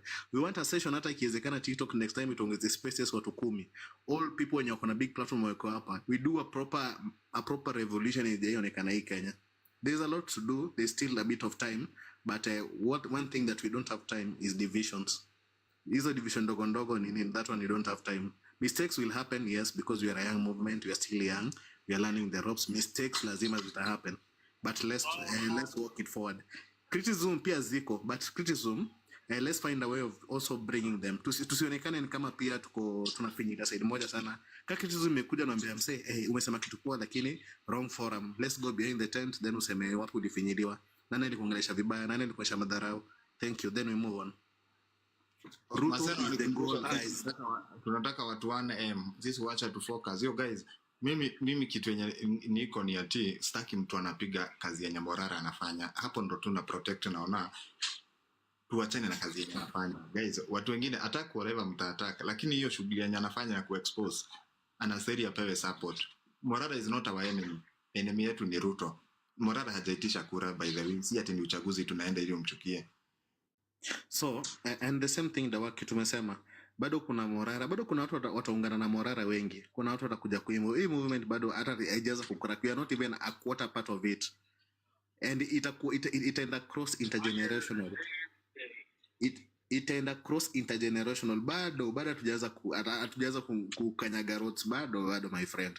So Sasa kukanyanga road na nyinyi mnataka watu wanataka kumtoa kwa hiyo road. Dawak by the time tunakanyaga road inafaa ikue news yetu ina trend kwa traditional media, tunasikiza kwa radio, tunasikiza kwa international. So that is the goal. People should see the big